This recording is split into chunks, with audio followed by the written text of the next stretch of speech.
We're live. Ooh, that's nasty. I mean, the fact that that Clipper team with DeAndre Jordan, Chris Paul, and Blake Griffin, I mean, it was a dominant team at the time, but not really, just flashy because they couldn't win in the playoffs when people play real defense. But, I mean, those were some ballers at the time. Is Chris Paul overrated? I know he's really high in the assists rankings.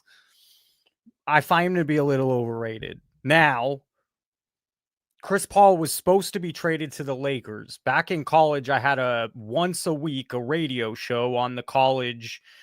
I don't doubt anybody listened, but anyways, the moment I did that show that week, Chris Paul had been traded to the Lakers to pair up with Kobe. And then a few hours later or the next morning, nope, no deal.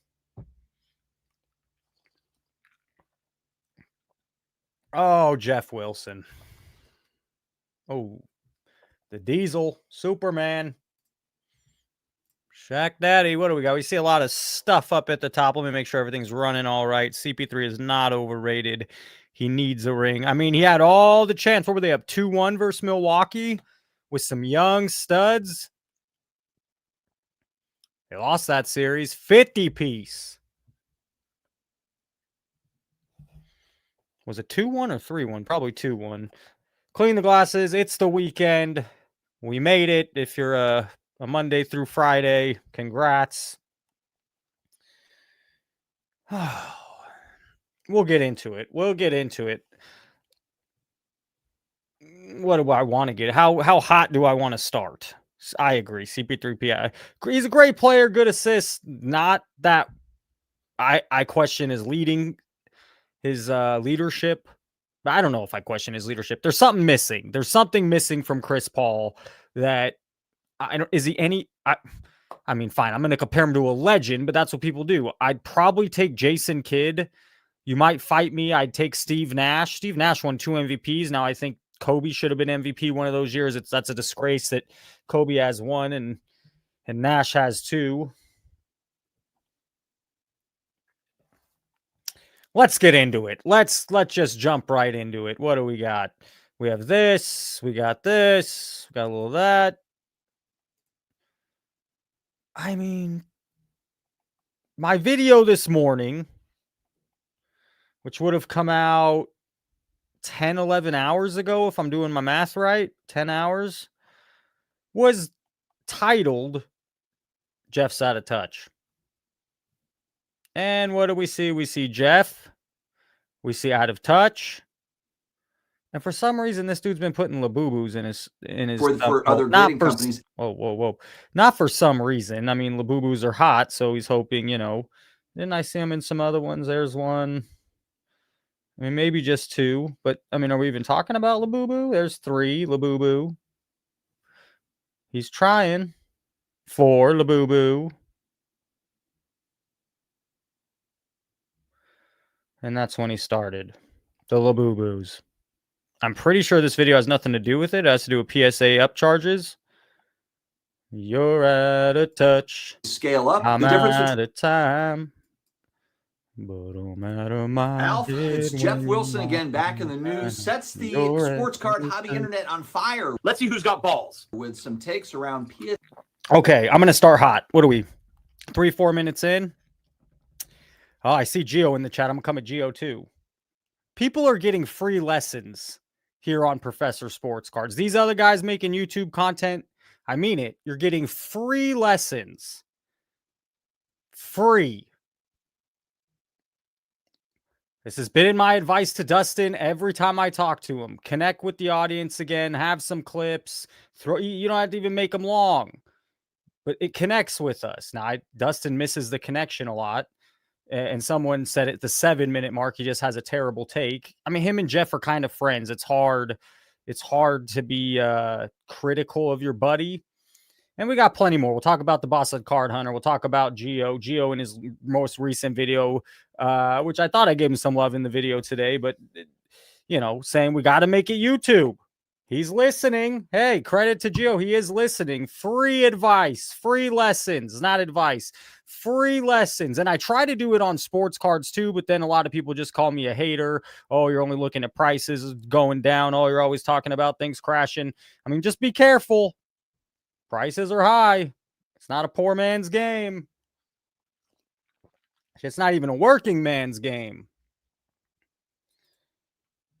Before we get to Dustin, we will get to Dustin. That's something I want to mention. So right now, WWE prices are ridiculous. I spent an arm and a leg to go to WrestleMania and was here last year. Now prices are even more expensive here in Vegas. I'm not going to go. I mean, I'm not paying that much again. I had a great time. Not only that, the following year, WrestleMania is going to be in Saudi Arabia. So they've completely sold out they're answering. It's not just a family business. This is all these companies are now answering to boardrooms, investors, and they have to show profits. And so the WWE product, what's happening now is you can't take your kid. You can't go when they're in town. It's a ridiculous price. Well, I don't know if you saw these guys all go to Saudi Arabia the same day as I'm not political. I don't even really, what happened. I'm not even foreign affairs. I try to stay out of it because I also think think about sports cards. I have a journalism major. I want you to think about, and I study this stuff and I find it fascinating, but I want you to think about sports card media. It's no different than real media. They're shilling something else. They want us arguing. They want us focused on red and left and blue. They want us focused on left and right. So I try to stay out of it. I really do. Is some of it very interesting? Sure. Should I be a little more on my game on that stuff? Sure. I mean, how could you be what's happened over the last 8-10 years? But these guys all went over to Saudi Arabia the same day as I think it was did a bus get bombed? It just they got a lot of shit for this. But it's all about that big corporate money, that big Saudi Arabia money. Imagine when these guys get Saudi Arabia money into sports cards, what's going to happen? Maybe I'll have to sell out at that point. Shit. Give me that Saudi money. We've all seen what's happened in front of us with Netflix and Prime. Prices go up, up, up. They start to have less less good. The Office goes off Netflix. Now you need something else. Now WWE loses and goes somewhere else. And now it's $30 if you want to watch WWE a month on ESPN Plus or whatever the hell it is. I don't even care because I'm so disinterested. I'm so annoyed. I'm not going to go. It was for the pay-per-views. It's like it was $5 a month. You could get a deal $2. Why is that subscription? It's not Hulu. Why? Peacock. The Peacock. And now they all have people to answer to, and that's investors, boardrooms. It's all corporate. Magic the Gathering sold out a few years back. They need to get the younger people. They need to keep it alive. They have a very huge player base. Millions and millions and millions playing every day online on Magic the Arena. I mean, maybe millions and millions is high. Millions and millions. I remember reading the number and I was taken aback when I was researching, and this was a couple years ago, maybe. The rainbow. Then we get to sports cards. Why is nobody talking? Did you see the video of YouTube opening PSA slabs with tools? Why is nobody else talking about the PSA slabs with the bottle opener? Why have we not heard that? Why was I the only channel? Maybe you heard it from other channels. Why has that story? And that video did very well. I paired it with the cool kicks, but that video did well. So it's not like the other content creators didn't see it. Why have people not? Is that fake? Is it not a thing? I don't think it's fake. I've heard two different people do it. Charles said he broke a slab, and one of my other viewers put it on YouTube. He was able to do it. Not a word on cracking slabs with bottle openers. You're out of touch. They're all out of touch. Except maybe our Gio I'll give him that. Taking the free lessons. But I will give Gio that he's a lot more in touch. We got a lot coming. I got a lot. Maybe we'll start slow. Maybe we'll start fast. I don't know. It's the weekend. I have no idea what's happening anymore. My life's been twist turned upside down. I don't know what's happening. The bottle opener works. Greek Okie. A guy in the Garbage Pail Kids group was doing it, even had videos showing how he did it. I'm going to ask Dr. Beckett. And by the way, let's have a segment. Let's have a 5-10 minute segment. Please remind me if I forget. I won't forget. A matter of fact, I don't. Little spoiler. Spoiler alert. What do we got? I see, I already forgot. What did I forget here? What did I just forget? Holy cow. Hello? Wow, I can't believe that. What did I just forget? Sorry. I even wanted to write it down so I wouldn't forget. What did I know you heard me and I forgot. It's the end of a rough, weird week. Bottle opener, no chance with new PSA slab. People are doing it. It's being covered on Pokemon channels. It's being covered in the Garbage Pail community, but the sports car community won't touch it. The sports card community won't touch it. No one's going to tell me what the hell I was talking about. All right, fine. I don't remember. That's crazy. Well, let's get on with it. On with the show. These two men are corporate. I've seen that too. Now, Young, I've seen this in the Beckett world also, them opening with hands. Hey, Mayone? I tried to research it my best. I tried to do my best. I hope that's how you say it. I see no last name today. I'm glad you're here. Did I say it right? Did I say it right? I've seen them open with the PSA subs. I didn't put that video on purpose. I didn't add it to my video because that seemed a little. I saw someone do it with their teeth recently. That I believed. Damn, where's that video? How do I even look that video up? But this kid was boom, boom, boom, cracked. Some kid was doing it with his teeth. Orlando, hope you're feeling well. HMJ, Penny Sleeves, Reef always wants the givey. Young. We're just getting started.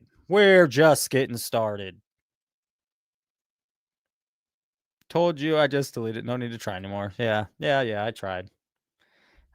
So I just want you to remember. Someone in the comments said, it's a free market.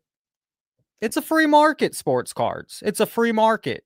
All this is just organic. Everything is dictated by a free market. Oh, yeah, I need that. What do we got here? We have cold brew, coffee. Let's get going. It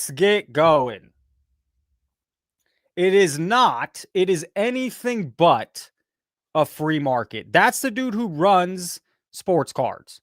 Him and Nat. So it's not a free market. And anyone that thinks it's a free market, I mean, you could make arguments on the surface level, sure. The further you dig, it's awfully complicated, and it doesn't feel all that much like a free market to me. It feels, as I mentioned in the video, a propped up market, a hype market, an advertised market, a pushed market. And that's the guy who's running the show. I think he's probably brilliant. Let's give some credit where credit is due. I don't know him. I bet he's pretty damn smart. Someone mentioned to me he's always walking around like he saw a ghost or the devil's kid. I saw him at the National right in front of me. I was the only I was the only damn person. I'm trying.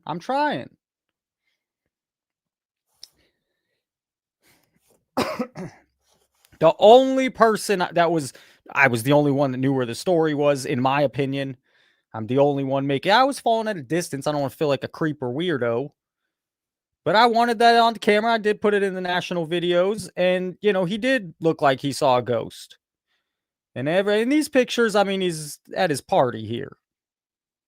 He's taking some things where he doesn't need to feel like a ghost. But, like he saw goes, but he does kind of always have that expression. Anyways, that's the guy running sports cards. It's not a free market. I don't buy that. It's a pumped up market. It's a juiced market. What else we got? Just It doesn't surprise me though. Yeah, they're very expensive. Lower bowl, C135 for both nights. How far back from the front row? Not on the floor. Not on the floor at all. 4 seats for like what, 30,000? Yeah. Really? This is our first Mania. I'm like, you know what? Go big or go home. I know. So much fucking money for this. Randy Orton. SmackDown So and much then- money. It doesn't surprise me though. David C. You know, one of my good, dear best friends who this is not the same David C. But one of my friends, when I met him 2009, 16 years. Also a David C. David, I appreciate it a lot. Let's read. Professor, thanks for always going live, taking time out of your day and providing good content for us. Don't miss the circus show tonight with Belichick and UNC play Cal tonight at 10:30. Hopefully we fire him soon. I mean, that's how I feel about Chip Kelly. I don't feel that way as much as Carroll. Speaking of which, Blue Jays up 2-1. So they scored in the fifth. The Seattle was up 1-0 all the way to going into the fifth. It's now 2-1. How did they score that other run? A single. You know who's really invested in this right now is Run Good Life. Mr. James Run Good Life is got to be not feeling too hot right now. Bummer, man. What the hell? I'm telling you right now, my train of thought, it's been a long week. I know you don't want to hear me. I know you don't want to hear that. And David, again, thank you so much, bro. But my brain is, it's here. We're here. I love it. I'm going to be sipping on the coffee. Sorry if it annoys you. I got one more I want to play. I haven't seen this one. I did see the other one. TKO, CEO of WWE, gonna say WWE ticket prices aren't expensive enough yet. Bro, what you mean yet? Everybody's complaining about the prices now. And you want to make them more expensive? What are you doing? Singing Kanye? That was a funny line, I think. Just to give you some context, here WrestleMania last year, I mean, prices were pushing what, $600, $700, $800, $800 for the the bad seats for one night. Then they had, I don't remember which pay-per-view it was. It was Money in the Bank, was in LA. And I wanted to go. Hey man, I'll go. The worst seat was like $400. I'm not going to spend $400 for the worst seat. Why? I mean, it's only getting more pricier, expensive. Hey, what's in your office? Can we get much higher? Oh. Hey now. You literally have every WWE fan basically yelling at you like this. I'm tired of this, man. And we are. I'm sick of worrying about whip cars. I'm sick of worrying about the government. $30 now a month. It was $5 for Peacock. Now they want you paying for ESPN Plus, $30. Yeah, you have what is it? What is the word I'm looking for that everybody has a promotion for? I even have one. VP. Thank you. VPN. You could get around it. So any wrestling fan that really wants to get around it, just Netflix, be in Canada, you get everything. Have I done that yet? No, I'm annoyed with them right now, and their product's not even all that entertaining at the moment. I can't eat. I'm broke, nigga. I'm broke. Hey, WWE and wrestling fans as a whole, we have the power to change it. And we will pay attention to the baseball scores because I'm kind of invested. We're getting at that time of year where it's exciting. So we definitely will. There's a man on first, top of the seventh. Blue Jays up 2-1. I'm sure, you might be paying attention on your own, but I want to be checking back. Dodgers, I mean, they've all but friend of mine said they just got to win one. I'm sure other people have said this. They only have to win one of the next two at home. And they go up 3-2. They're the best team. They're the best team even when they were not playing well. And it's odd or it's ironic that Ohtani's the guy not performing and the rest of the team is, where in the regular season it was just Ohtani and not the rest of the team.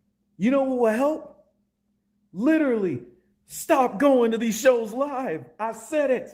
Stop I breaking. literally tell you, bro, if we stop going, I promise Don't buy you the prices mystery will go down. packs. And not to let's get a trend going. Hashtag make WWE affordable again. We gotta have Hashtag make sports cards affordable again. Prices that WWE is charging for tickets is absurd. Because wrestling was always like a working class, middle class, lower middle class event. Families would go because it used to be a cheap night out or a reasonably night out. 3 years ago, after COVID, SmackDown came here, and I'm like, oh, okay, all right. I sat in the bottom in the special chairs. I never sat at the bottom like that. Right there, 10 rows deep, $105. This is in the last 3 years. These people are getting greedy, and it's not, I don't think it's greed. I think it's they have other people now they need to answer to. They need to show profits. And how do they do that? Well, they do that by taking $4,000 on a PSA card when they grade it high. Or they do that by now offering a buyback. Or they do that by introducing graded grails. And they're making sure that the profit, I don't even think it's greed. I think they have to, all these companies year over year, you can't show losses, God forbid. We're not living in a real world. You cannot show losses ever. Out. And now it's like, man, you got to take a loan out and max your credit cards to go to a show nowadays. So my thing is, if you're going to have all these sponsors and you're going to confetti up your ring with all these different sponsors, then you know what? Also I could live hate with it. it as if you made the prices like Sure, if you cut ticket prices that's right. to make it more affordable. Oh, If you notice, I like that take. They did all those sponsors. They did the big Netflix deal. They're making money. They're going to Saudi Arabia for WrestleMania. They're doing half their pay-per-views overseas. But they don't care about us. They don't care about the normal person who wants to go buy even just one ticket, let alone taking your kid or family. there was blacked out sections in Louisville on Raw Monday night. Hey! The upper deck on one end and then the camera side, the whole upper deck Love that. was tarped off. That's kind of what I feel when we went to TikTok Live and saw nobody in the breaking rooms. When we go into Gio's room, hey, Gio, bro, there's nobody there. Come on, this is a you got to keep that number. You only need those whales, and you got to keep some number, but the number's not that. Just stop breaking, don't buy mystery packs. Speaking of Gio, he's listening. I give him credit. Free lessons here at Professor Sports Cards. Do You that said for if he has everyone. this much conviction. Yeah. Do that. Yeah. Convicted. Tough use of the word. That's okay. I agree. I didn't see this, but I will say, you know what we need to start doing? We need to have these clips playing. We need to make this more of a YouTube show than a podcast. We need to start. Hey now, that's a W. W's in the chat is what they say. The kids say. That's what they say. Whoa, whoa, whoa. Let me hear you say yeet. Give me a hell yeah. Oh, he goes on.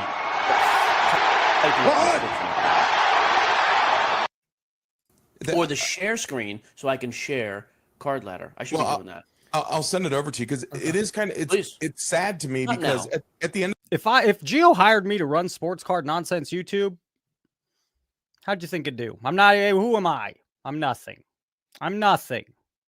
But I'm not going to stop because the cream will rise to the top. of the day, Mike, you're running a brick and mortar shop. Like you're going to Me and him had our battle. And I hated his guts for a long time.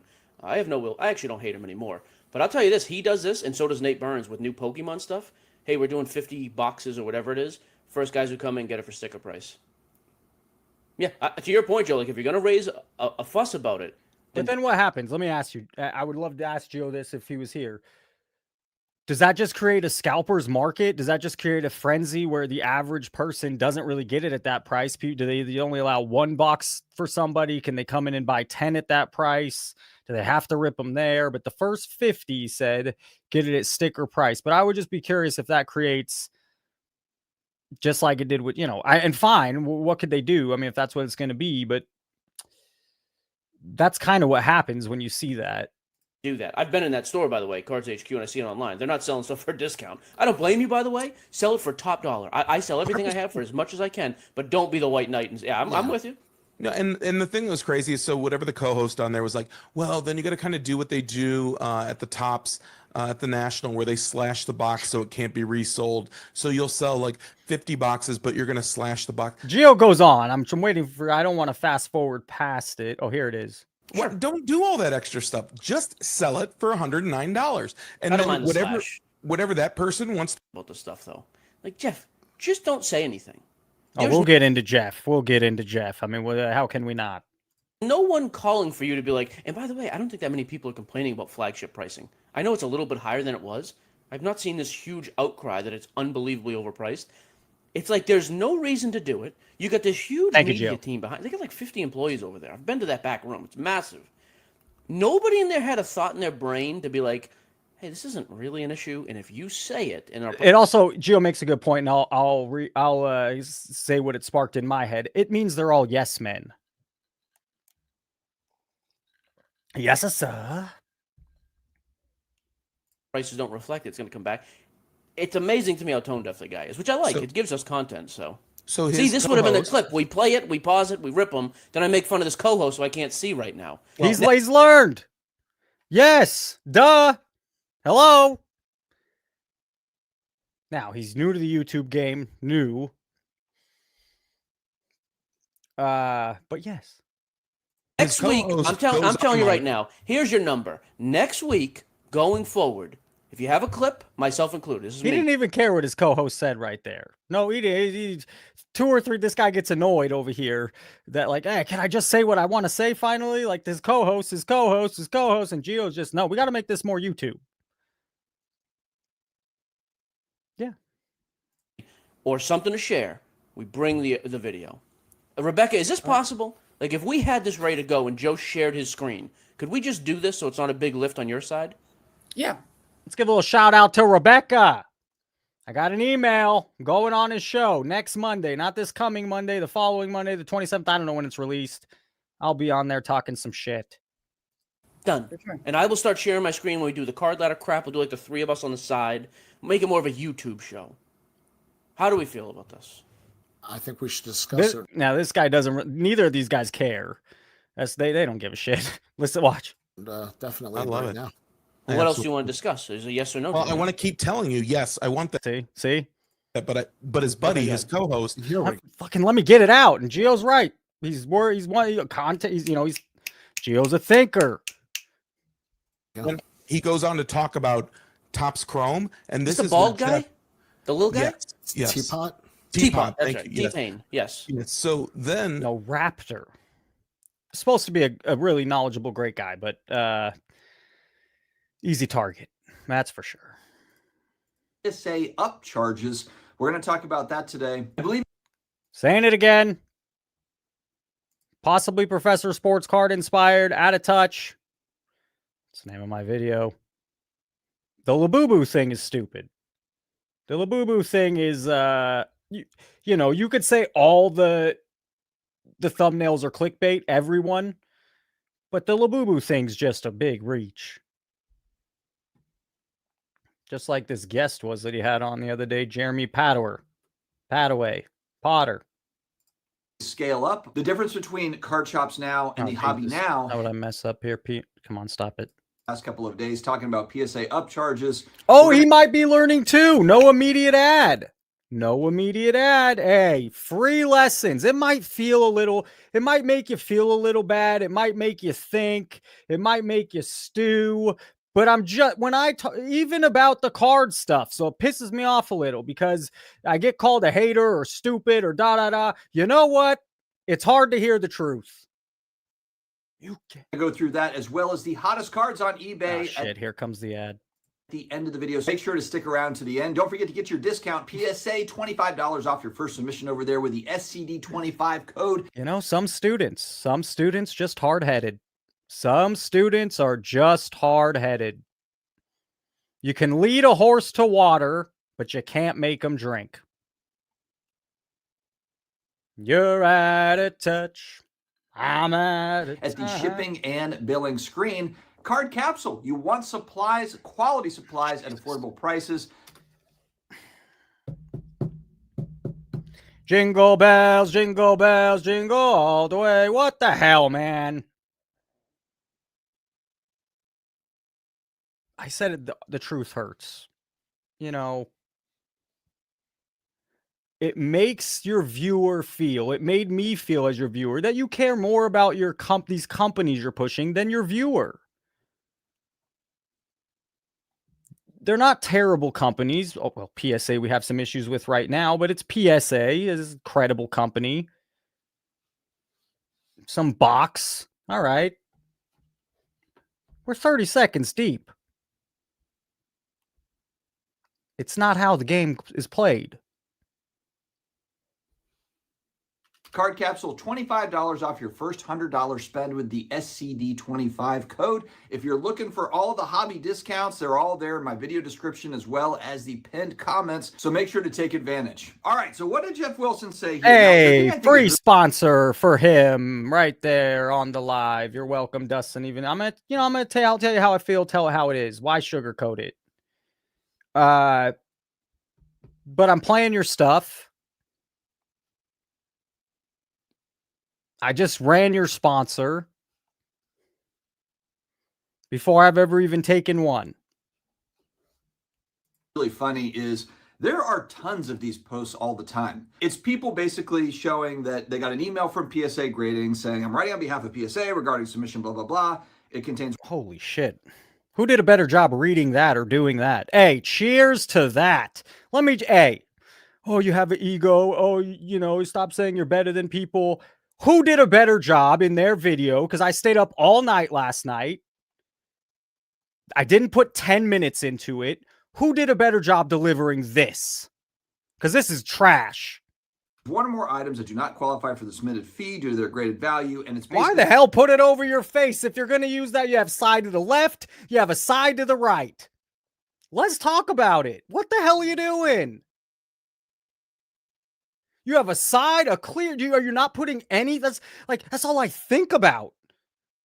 We're not putting any thought in this. Put this thing on the left. You have a huge amount of room. Put this thing on the right. You have a huge amount of room. Instead, we just see your hand. The Upcharge email. That's the one that comes through. And so Jeff Wilson posts this, 2 days ago. I don't care what anyone says. This is the greatest email you can get, especially on a single card sub when PSA now thinks a card is worth $100. It's always a fun Friday night with you guys. My Friday nights, I can't complain. I cannot complain. $100,000. Take my money all day long. PSA card grading is the most immediate value increase money can buy. And it might shock you to learn that people were not happy about this post, and he got into a kind of a fun... Any true card person, any person that didn't just get into it to get into it is not happy about it. Why the hell are they doing it? Boston Card Hunter thinks it's good. I don't know what Dustin's take is, but he's sure not criticizing it right now. It's the start. Jeff doesn't think it's bad. Any person that knows cards, that really loves cards, of course it's terrible. It's stupid. It's a bad practice. Give options. Be transparent. Show us what you're charging us for. It's a lot of money. Little back and forth with a bunch of different folks on this. And then he followed up with another post. You guys don't get it. PSA just didn't grade my card.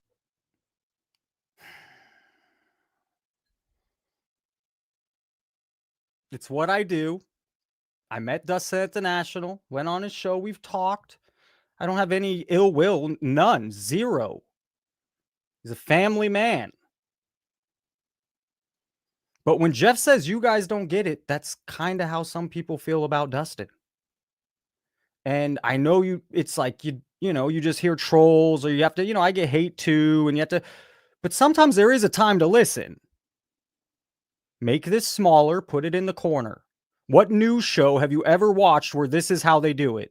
This is how they added over $50,000 in value to it. I'm happy to pay them a $4,000 commission, aka upcharge, for doing this. Think of it like betting $50,000 on a hand of blackjack winning and then tipping the dealer $4,000. Everyone wins. I don't really like the gambling analogy that he tied there on the back of it. But again, a lot of people had things to say about that post. And then boom, another post from yesterday, another post from Jeff. If you really hate PSA's upcharge. Who did a better job? I mean, this is what I do. I basically do it for a living for nothing. Monetization on YouTube. I don't want to say nothing. I've made about $500-600 a month since the channel grew on a month, which is neat and awesome. I can't say that's not nothing. I get to hang out with you guys. I've actually made a lot of fun friendships and different connections, and hopefully they continue to sprout. And I don't mean connections in the game. I mean just, 5 people sent me this story. All right. So I get people sending me, and almost no one ever sends me the same story. When I saw I got 5 people sent me the same story, I knew I had to make a video on it ASAP, because that just doesn't happen. So when I get 5 of you sending me this stuff, it's like, okay, all right. The hobby's spoken.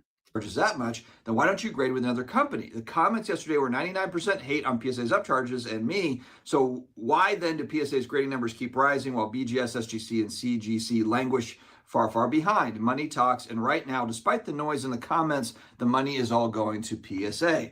So if that's right, Michael, I love that, because that's how you put it better than me. The Jeff Wilson video on Shine 150 and Kevin O'Leary Index Fund. It's just this. It was a summary where he's, for some reason, his delivery is Jeff's is one of yelling you the news. It's odd, but yes, you put it very well. It's a tiptoe game, and it does feel like we're getting summaries and no opinions. different thoughts on this. I want to take this. All right, well, hey, he's got 2 different thoughts on it. Let's hear. Let's give him some time. Let's let him cook. A little bit of a different angle than what I've seen people posting about and talking about. And let me also say too, PSA is a channel partner, so my bias is here, but I will tell you that I've been a fan of PSA and third-party grading long before I was ever partnered with them. And that's funny. I would throw out that I've been critical, and I don't really hate I don't hate Dustin. I could still be critical. I don't hate Geo, and I could still be critical, and Geo doesn't hate me. And to be honest, I hope Dustin doesn't hate me. I can't imagine Dustin sits there and hates me. I don't hate Dustin, but I love sports cards, and I started making my channel with the thought that YouTube content in sports card was weak. It was trash. And you say, oh, don't say that. How dare you? You're a hater. You don't get it. Well, why would I stop saying it? If I was saying it 2.5 years ago, why would I not be saying it today? This shit hasn't evolved at all in 2.5 years. At all. I'm going to tell you why that is. First off, nobody is going to be happy about paying more for a particular thing. And I can understand when a collector who's just looking to hold the card, they're like, man, I've got to pay an extra $1,000. In Jeff's case, that is probably 1% of the cases, I have to assume, of cards that are upcharged by PSA. 1 to 5%. It's got to be a low number where he was upcharged $4,000. That's an expensive card. Most people that he upcharged, when I've been upcharged, for example, it's like, I am glad Charles called in. I was hoping it was Dustin. Now, Charles, here's how we're going to do it. I'm learning this caller thing. Let's do 2 minutes. Come on. We'll do 2 minutes. I'm probably going to have to leave the damn room. I still haven't really checked it yet. Had some bad days. But I do need to figure out the echo. But I already know once Charles comes on, I'm going to have to leave the room for 30 seconds. Some of y'all are going to get a little hyphy about it with Charles right there. But you're going to have to give me 30 seconds because 10 seconds. I'm going to have to leave and come back. Let's put Charles. Charles, we're just going to do a few minutes and then we're going to go back. Let's see. So we're going to go this way. We'll add Charles to the stage. Is there an echo? Which I assume. How you doing, Charles? Is there an echo? I'm sure. I'll be right back, Charles. Okay. How about them?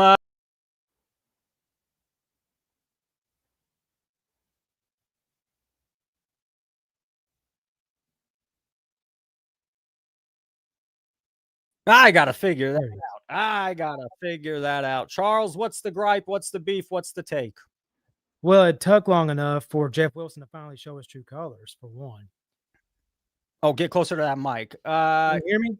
We can, but just it faded. How about now? Yeah, I'm sure we can hear you. So, yeah, and maybe this was only a matter of time. But yeah, I mean, look, he's always been this way, but he's really tried to hide it for his image. But for him to post 4 consecutive posts, not just double down, but quadruple down on this nonsense, and just still be tone deaf enough not to see how fucking stupid it is. And he was like I'll get into it later, but he's like on his personal Twitter, he was going back and forth, and just it also showed how it's just not, he doesn't get it. He does not get it. He doesn't get it at all. Like, oh my God, I'll be glad to pay $4,000. Well, you're a millionaire, Jeff. Of course you are. And you're obsessed with PSA 10s. That's like, why would he quadruple down on it instead of just saying, hey, you know, some people can, some people can't. But then he had a troll, Beckett of all people, who says, oh, no matter if it's $50 or $50,000, we'll grade it. And, we won't upcharge you. And it's like, you know what? I kind of sort of wouldn't do that, because all you're going to do is give more to Beckett at this point. And Nat Turner ain't going to be happy about that. I've since the birth of Jeff's channel, I think it's maybe the most real pushback he's gotten ever.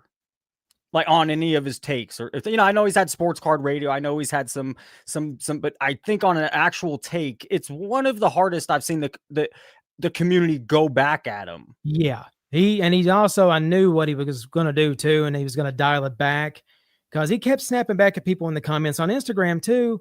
And then when I actually am doing a test run on like trying to start my own channel and doing some stuff with OBS Studio and stuff. So I went on his Instagram just to see what he was doing, and he deleted half his comments and just put, guys, I love the hobby and I don't want to hurt anybody. Yeah. And, I'm like, dude, this is why no one gives you any credibility in the hobby. If you're going to say something like that, at least stick to it, double down, or just say, you know what? If you don't like it, tough shit. Instead of, guys, just please don't be mad at me. And you know what's the biggest twist on this? He didn't even show the damn card that was graded.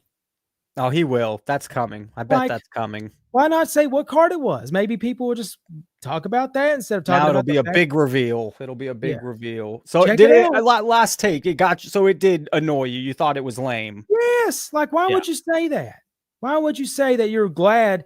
This is why there's the fees. This is why there's the upcharge. If Nat Turner goes, and you mentioned this too, he posted on one of the forums how much he hated those upcharges. Yeah. He runs the place now. You know what he's going to have pushed back on him now? Well, Jeff Wilson likes him. So if he likes him and he's one of the faces of the hobby, why don't we just keep doing it? They'll find a way to pay it. Well, Jeff Wilson likes him because he's clueless, or it's a money thing. Who knows? He's a chump. That's all he is. Yeah, man. Hey, Charles, have a good Friday night. Right. Thanks for calling in. Well, all right. I think that was a good call. Charles gave his take. He's right on board with all of us. I do want to I was having fun watching Dustin's video. That's why I was like, okay, I want to go. Oh, damn it. I have to share the screen again here because I left. Let's go back to Dustin real quick. I was enjoying this. And there's someone told me at the 7-minute mark, it was just such a terrible take. I don't know if we'll watch it all the way to there, but we'll definitely watch the take.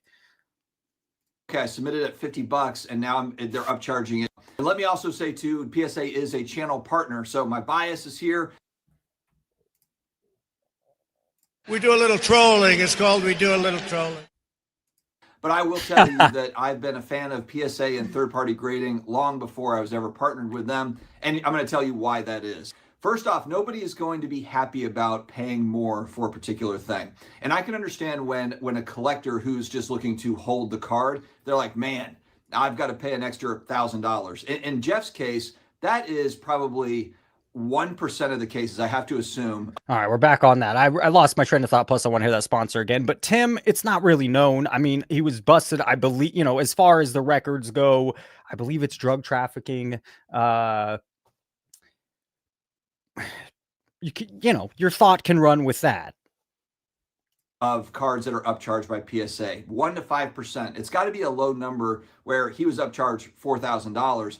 That's an expensive card. Most people that he upcharged, when I've been upcharged, for example, it's like, okay, I submitted at $50 and now they're upcharging it to $75 or $80 or $100. They're upcharging me an extra $50 here or an extra $100. I don't want to hear it. I'm going to fast forward to the 7-minute take. What kind? Tim says he opened a ski resort in LA. What kind of snow do they got there? it was lower or something, fine. I think that maybe that's debatable. You could say like, oh, well, you know, I think that that's too much that they're taking on the upcharge. But the idea that they would never take any sort of an upcharge when their stamp of approval, their kind of their quality control, if you will, their stamp of approval that's trusted, that creates consumer confidence that people will pay up for on the secondary market.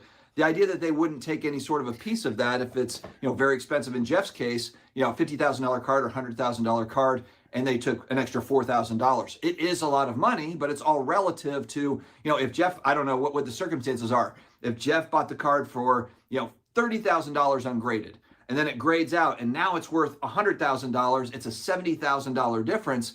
I really believe this the more I see it.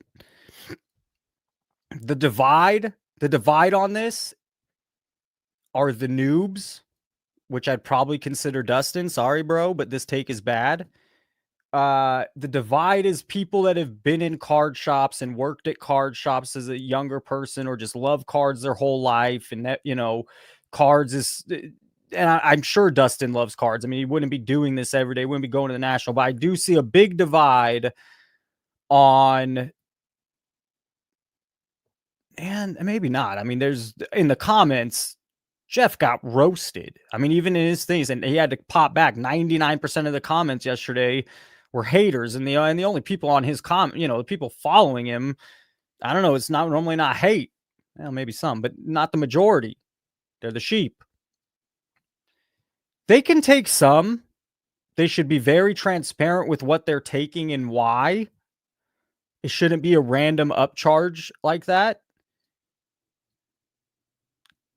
And I made the point in the video because I thought it was hilarious that for $4,000, Jeff could fly to LA, take his family somewhere, have a nice dinner, pick up the card himself, and fly back.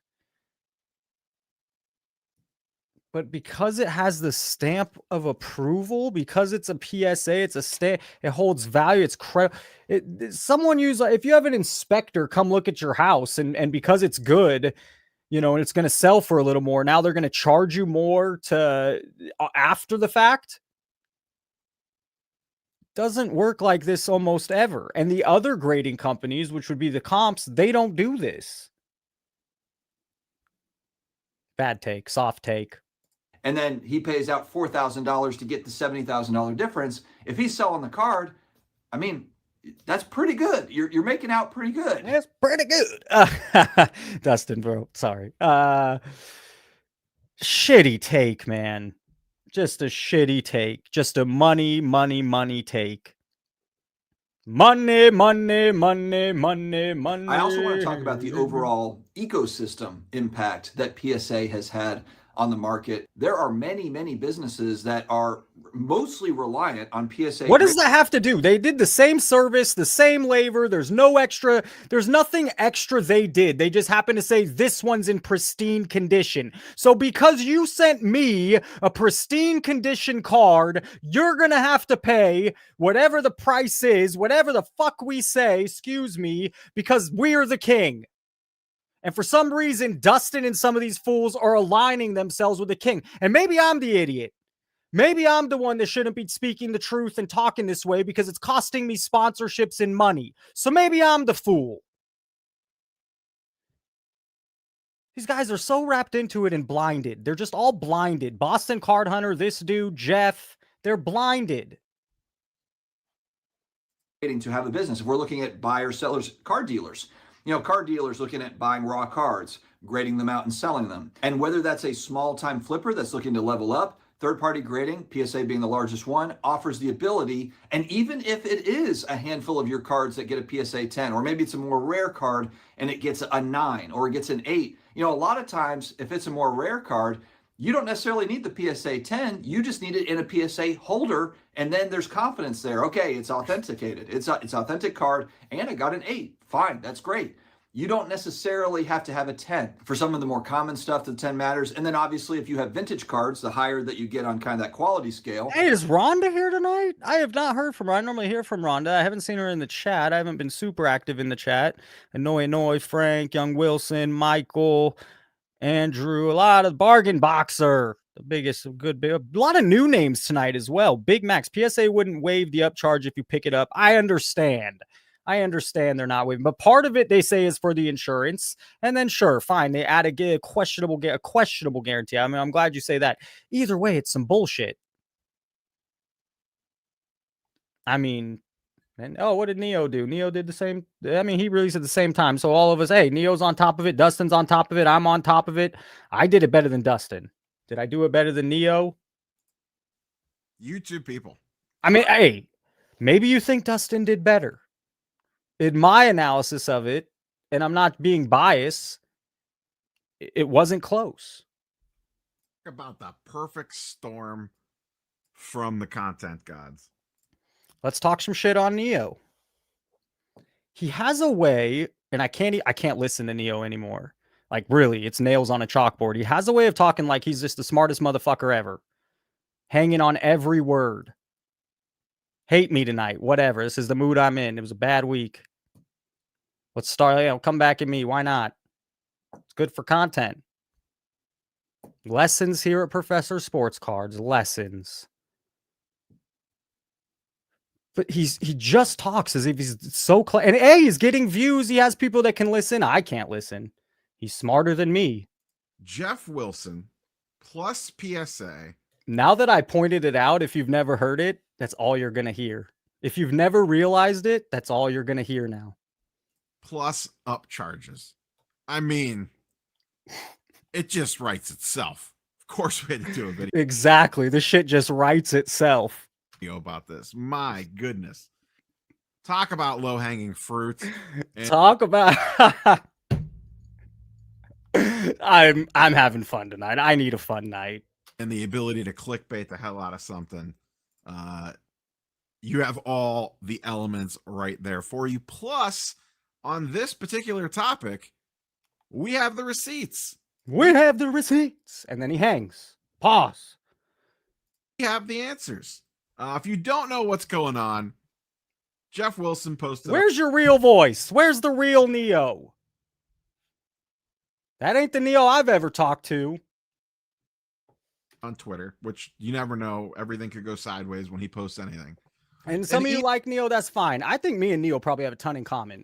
He's a huge basketball fan. I didn't realize he's a big wrestling fan. We both love sports cards. I have a feeling we both have, like, we would actually, if we weren't both making content and I wasn't talking shit on his channel, we have a lot of the same things, hobbies. Email from PSA about getting upcharged. It was a $4,000 upcharge and it was a $100,000 card, according to this. I don't know what card it was. I don't know if he ever says or not. But the important part, 5th grade here is Jeff posting, hey, I got upcharged by PSA. I mean, it's no contest. Come on, the refs already stopped the fight. Fight's over. No contest. I mean, who did it better? This is fantastic. This tweet got 227,000 views. By the way, if you're curious, and again, no bias, not trying to bring ego, I'm talking about the truth. I did it better. Not even close. Far better. Views at time of recording. 363 comments. And people. But I would argue the biggest reason. Oh, shit. He did put his old video. Oh, wait a minute now. It took him 3 minutes. Why don't you lead with this? Why didn't you start with this? Lessons all night for free. Friday night, Professor Sports Cards. I'm giving lessons tonight. Why the hell? You're welcome. If you don't want to listen, don't listen. Dustin hasn't. Why did you not lead with this? Am I wrong? There's 90 people in here. Why did this take 3 minutes to get to? Instead, we're just staring at this screen, listening to his clever voice that he's not going to talk that way when he talks to Nat.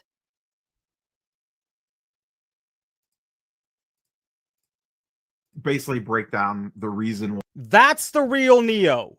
That's the real voice, and that's why I can't listen to it. First of all, the still is but I can't even listen to the voice because it's so performative. Why a base Luca is $20 the grade and an 86 Fleer is, let's just call it $1,000 the grade or whatever. Like, where, like, part of the answer is, I guess, it's the insurance versus the PSA guarantee. Like, where does that extra fee, like, where is that going for the customer? Yeah, I mean, look, businesses, you have a choice. You can price based on your cost, or you can price based on the value. Nat Turner ain't coming on. Come on. Maybe I'll try. We'll try here by the end of the year. Nat Turner ain't. No way in hell Nat Turner would respond or come on. I don't think so. Most businesses are the latter. PSA is no different. I would argue that Luka card. By the way, just 10 seconds of him, it looks like a terrible interview. Card is worth more thanks to PSA. Tell me I don't want to be here more than tell me I don't want to be here. What's going on here, Nat? Rough day? Rough day at the office? More than anything. Like, we're putting our name behind it. There's a grade guarantee that we don't collect insurance premiums on after you get the card back. That, today. Insurance premium. So he just mentioned it. We probably spent 180 grand buying cards back. I've approved the buybacks. Like, we've spent. Oh, that's the only time he's going to smile. That's when he smiled. You saw a little glimpse of a smile. A beaten man here, I see. But you see a little glimpse of a smile. Spent well over $10 million since I got here buying cards back that were fake, that we graded historically. Oh, my bad. My bad. I'm talking out of my ass. I was wrong right there. And our only chance at collecting an insurance premium on that's the initial grading fee. But I would argue the biggest reason is the value pricing. I mean, if you have just to put a extreme example on it, if you have a raw Honus Wagner card, is that card worth more raw or in a PSA 2 holder? And the answer is the latter. So, I feel it's very, transparent and deserved for, and not just us, for any company that creates value for an asset to, be compensated for that value. And again, not the least of which is we're guaranteeing, and we have to buy it back at then market value at any point in the future. So, I mean, you're just talking bullshit, dude. I don't know what Neo's response is going to be, but this is such a corporate response.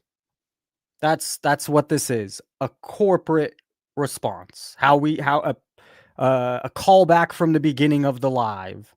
That's a pretty big, that's liability snake that we're smile carrying, at the end. That's why. Yeah, and that we both know that the PSA guarantee does. Now Neo's talking normal. This is, again, don't listen to me. Listen to me. You're doing fine on your own. Keep doing what you're doing. It's working. But I can't. Number one, it was the still. Number two, then I realized, like, bro, this guy comes on and talks to me normal. Doesn't really have much to say. And then on his thing, he's like talking to me like, and he has the one-liners when he comes on here, little jabs, like he's so fucking clever. Maybe he is clever. Hey, he's had a successful YouTube channel. He is clever. But I prefer authentic. I think carry a lot of weight and is probably a big factor on why, especially maybe not necessarily on the lower end, but on the higher end. No way. Mariners hit a grand slam. Sorry, hold up. Whoa, whoa, whoa, whoa. Hey now. Whoa, whoa, whoa.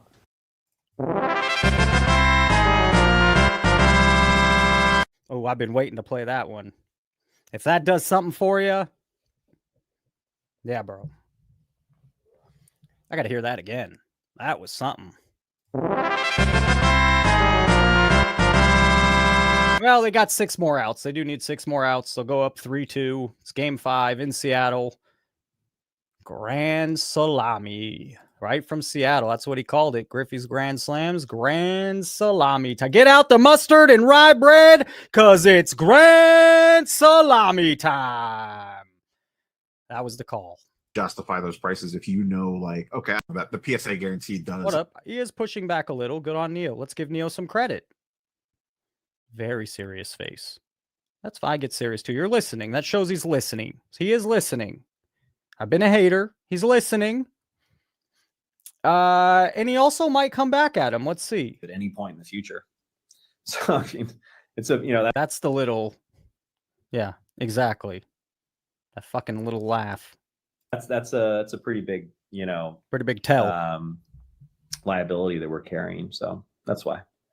Yeah, and that we both know that the PSA guarantee does, I think, carry a lot of weight and probably. Oh, he does. just agreed right with him. Well, let's hear what he's got to say. But oh yeah, it does warrant. You don't do anything else. You do nothing else. And I really mean it. If you have a card that you just want to put in your collection or hold on to, and now you got to fork up this money up front, is probably a big factor on why, especially maybe not necessarily on the lower end, but on the higher end. it feels like you're taking advantage. Not Nat. It feels like most people feel in this situation they're being taken advantage of.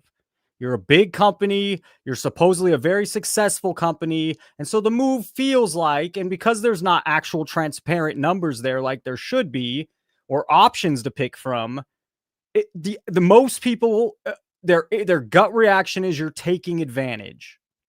That's just what it is. And I can kind of justify those prices if you know, like, okay, I have this little insurance policy. So he's saying you can justify because you have this little insurance policy, and also it adds a little value to the card. I don't agree. Soft. I mean, if something is amiss with this card. Yeah. No, I mean, it's huge. It's a huge deal. I mean, like I said, we got a real cult of personality here. Loads popping off the screen. I'm an asshole tonight. Oh, I'm normally not like this. Hey, I'm taking out a rough week on the live. Sorry, guys. If you get shy, strays are coming. I didn't mean to do any of this tonight. Strays are coming.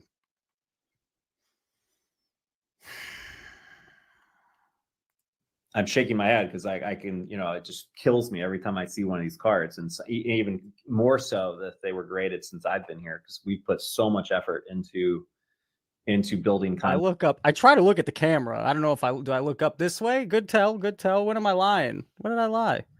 Talk to me. I'd love to know this. A tick for lying, look up? This is crazy. What's happening here? I'd love insight on me or insight on someone else. Well, now you've got me interested. Oh, Neo.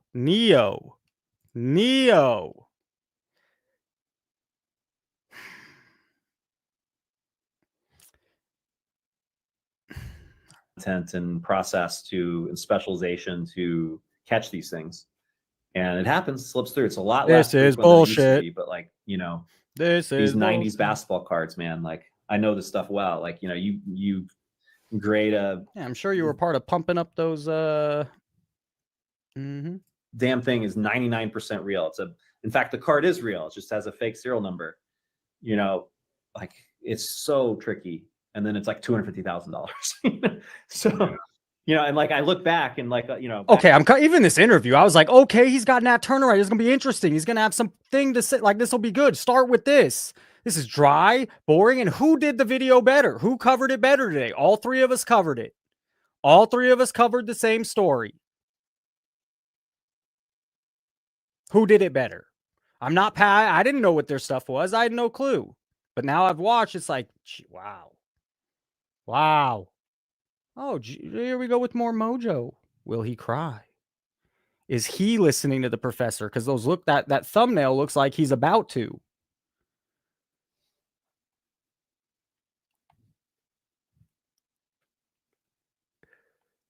It's mind-boggling. Can I just say that? I made videos 3 or 4 days a week for 3 years with nobody watching. 100 people, not nobody. Will Greer, investor, was here. And it's just the past 4 or 5 months are mind-boggling.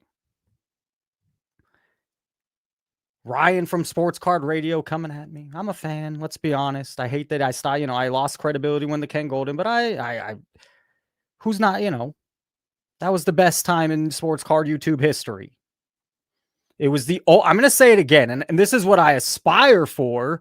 I'm not saying I'm ever will be there, but whenever they released a video, it's like, oh, hell yes, man. Because they didn't do it often. Their style was 3 or 4 a month.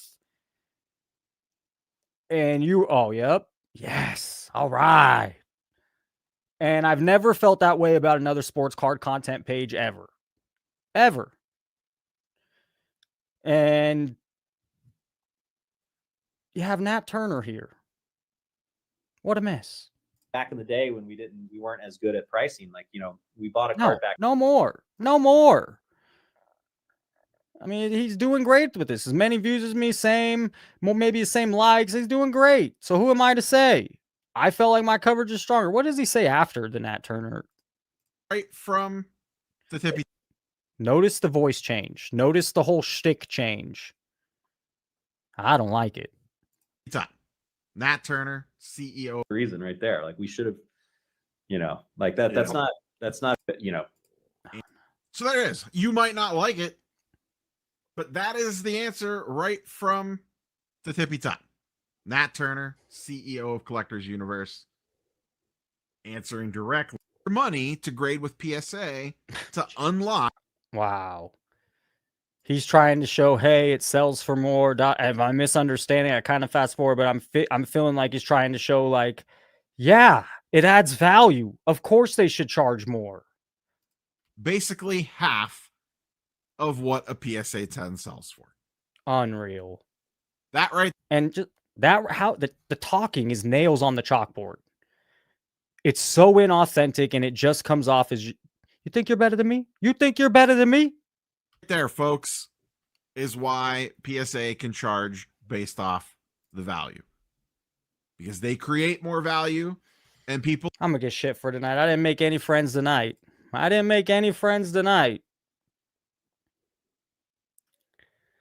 Jeff responding.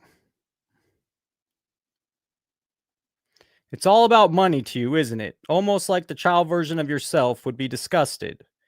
Yeah, my thousands of Tim Tebow and Daniel Warfel cards are worth serious bank. I know what I have.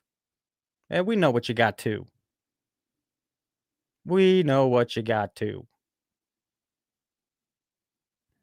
Here's the free market. It's a free market. The market created. Even Jeff saying it's a free market. Someone comment. Here's Jeff. It's a free market, my ass. It ain't a free market, bro. PSA is a private company. It's a monopoly. It can very well. It's arguably a monopoly right now. Fanatics is in court versus Panini, arguing the same thing, that Fanatics has now created a monopoly. It's not a free market. They ignore the other graders. I don't blame PSA one bit for charging a premium. Damn, they're all just pushing that. They all three videos, Jeff, Dustin, and Neo, all okay with it, even though the majority of the people responding here are frustrated with it. Use tag, start sending a tag, create the market shift now. Tag never made it with sports cards. They're almost all TCG these days. That's unfortunate, Jeff. Thanks for the info. PSA is controlling the market for profitability. The greatest achievement and desire of any commercialized company is creating absolute demand for their own product. NVIDIA did this during COVID buy. BUI. So after all this nonsense for 24 hours... Oh, I didn't fuck that. Did he keep responding? No, just to the very few.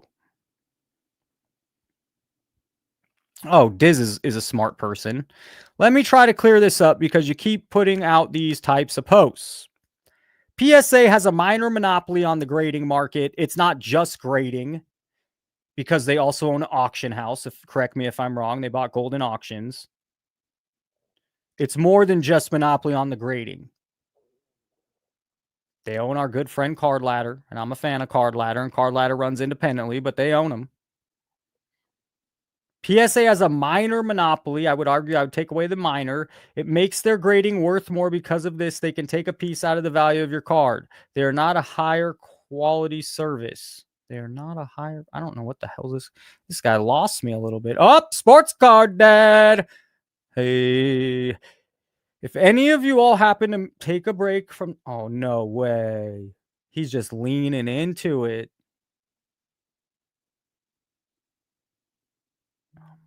Let's print that.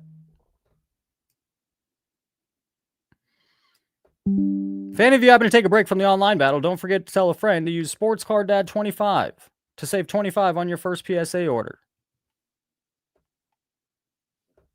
A moment of silence. A moment of silence is needed for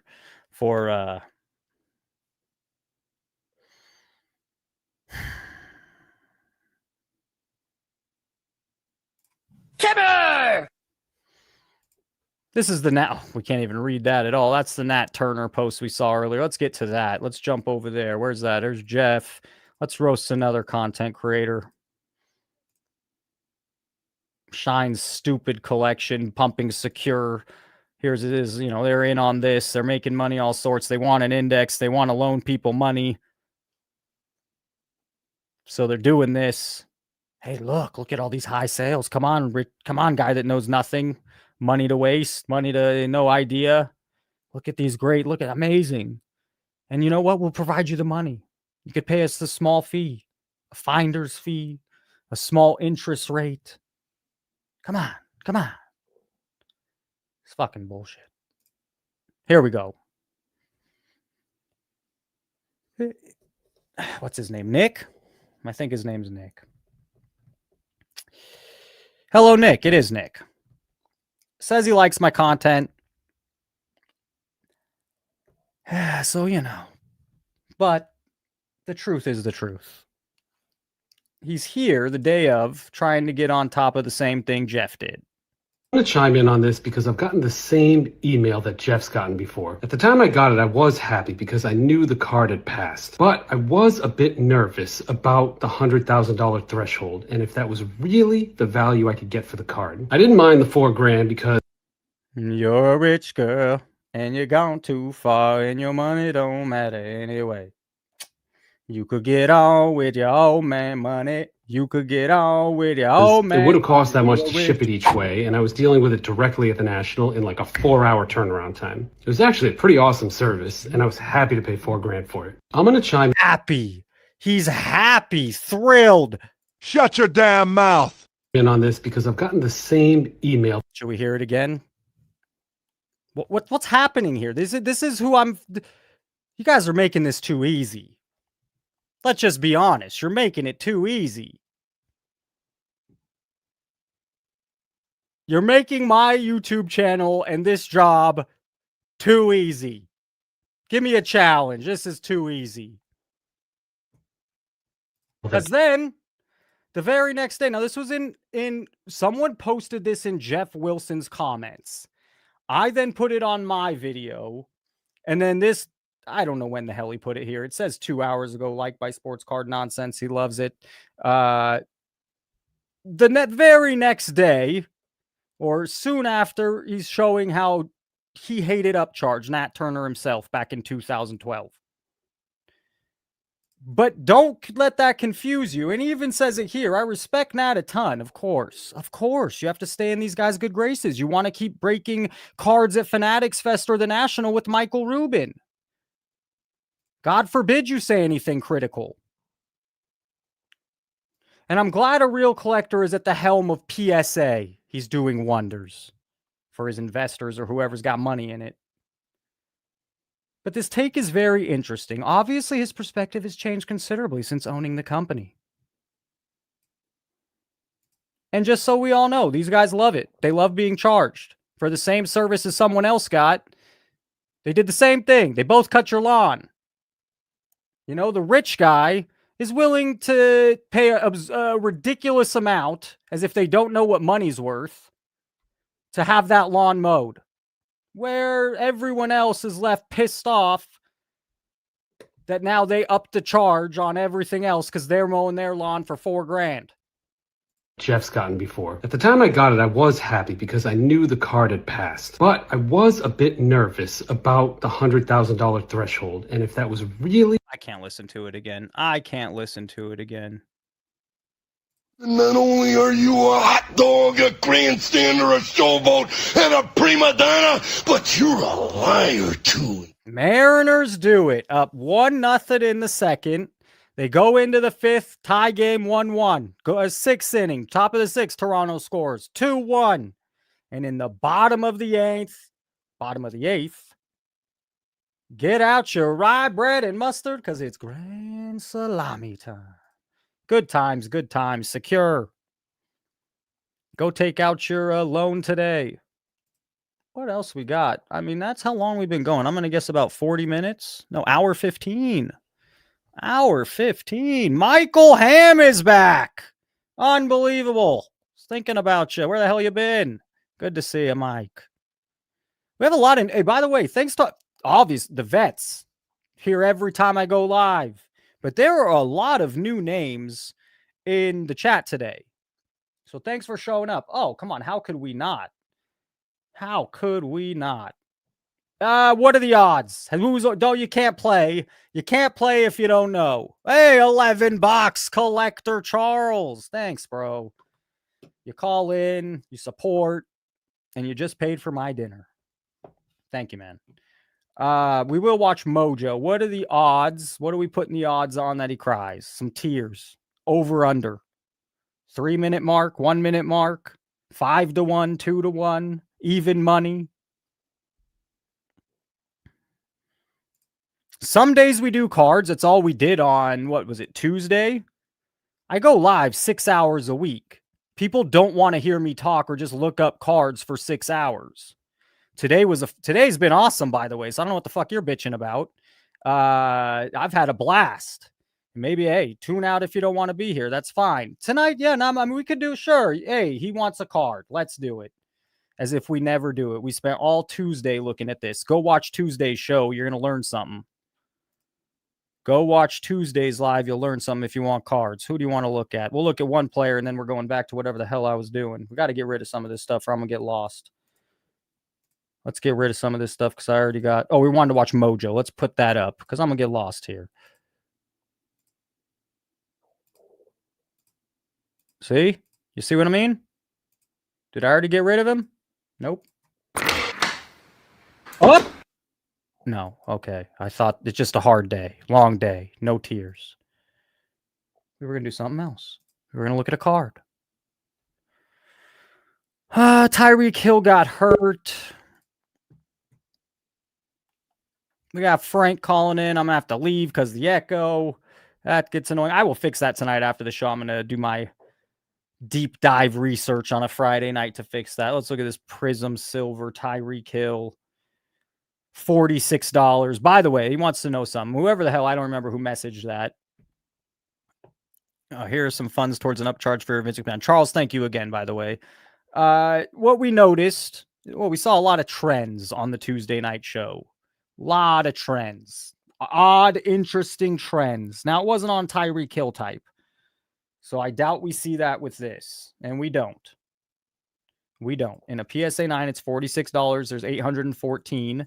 In a PSA 10, there's 639. It's $70. This is the silver. I mean, this is one of the best receivers of the last decade.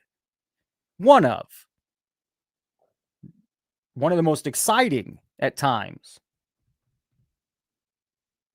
Yet if it just makes no sense. Anyways, no, it went down because of his injury. It didn't pop up like everything else. It's actually far down because this time last year was 220 and currently sitting at $70. So there's your little gem.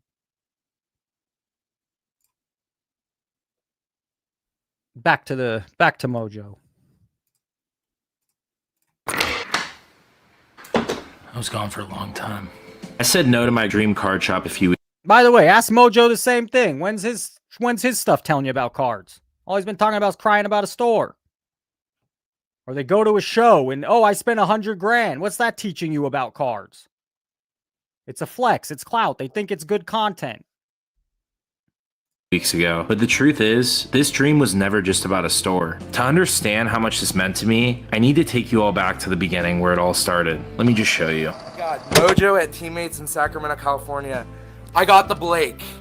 I pulled the Blake Griffin autograph. Oh my God, I haven't broken a box in so long, and I pulled the Blake. Frank is here. Whoa, my bad. I just spaced Frank. Long week. I forgot Frank was patiently waiting. I'm going to add Frank. I'm going to leave 5 seconds, keep him entertained, and I'll be right back. Commenters, what's up, guys? I feel like he puts this guy Mojo on just to piss me off, and it gets me on every time because seriously, he's the king of the Lost Boys. I want to do sports cards full time. Stop but the bubbles about ready to break, and we got to go get a real job.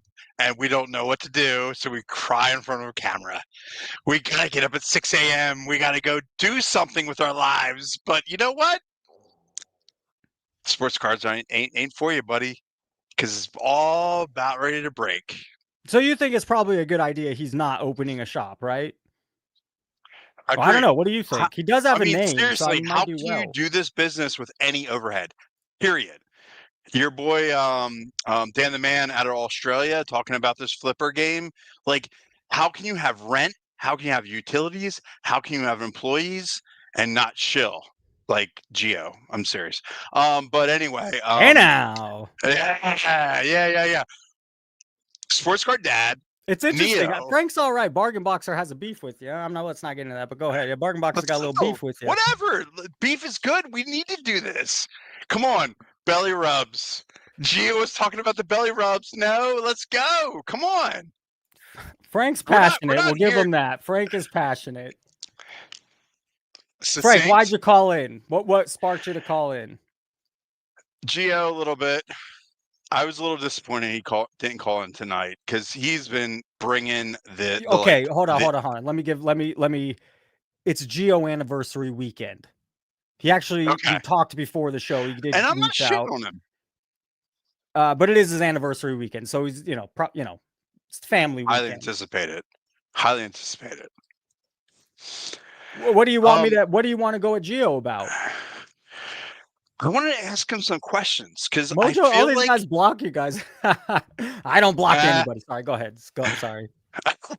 I feel like Gio is really leaning into the content of everything, and like you already laid out like how he wants to like make YouTube content. Which is I want smart. to ask him, are we leaning into this because he's a smart guy and he sees the bubbles about ready to burst? Like he had a whole content tonight as to like all the cards, the goats being up by like 40, 50, 60%.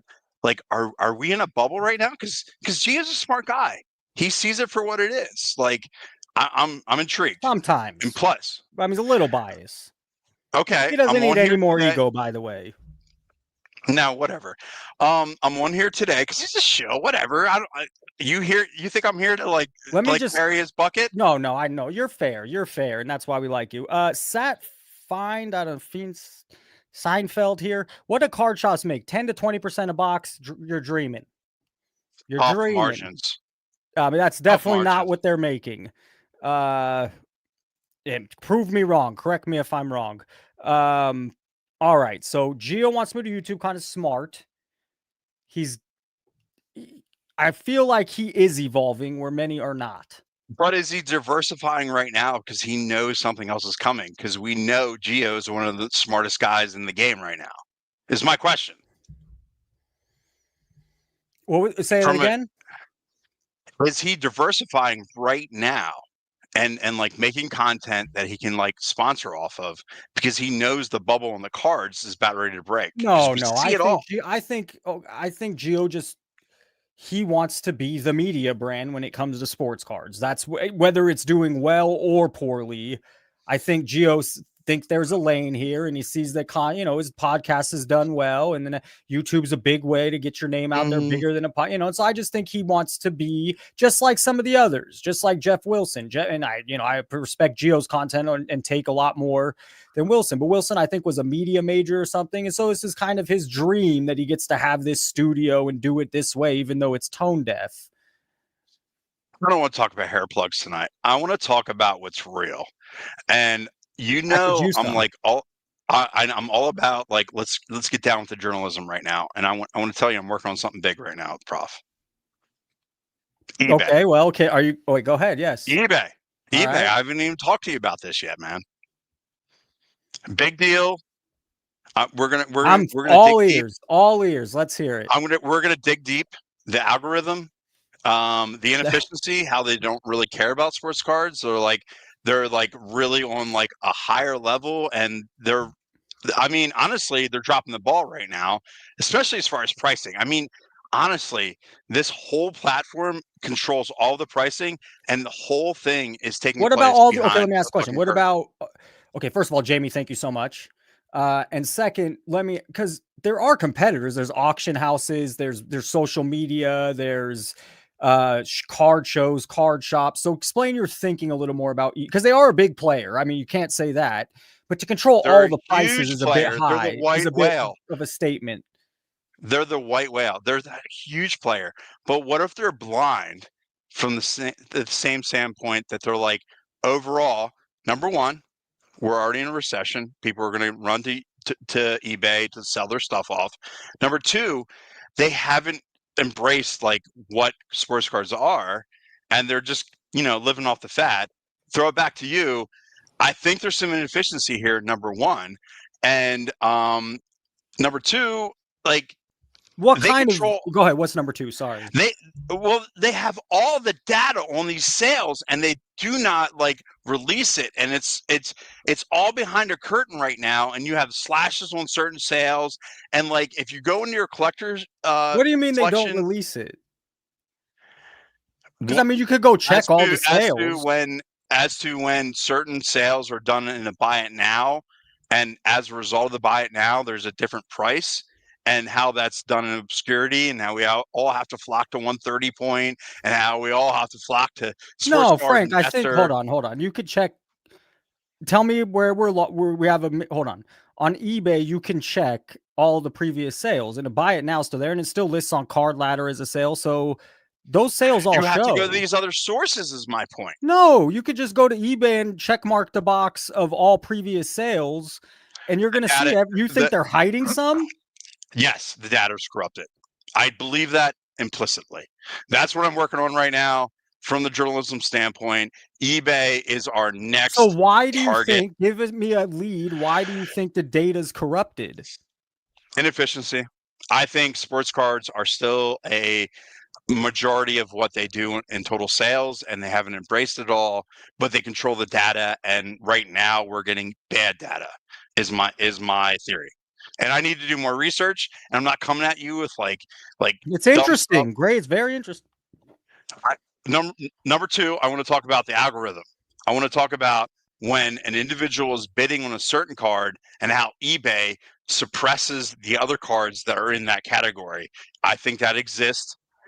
That would be like one thing that eBay actually does for the seller, but at the same time, this platform really has some flaws, and I'm working on it.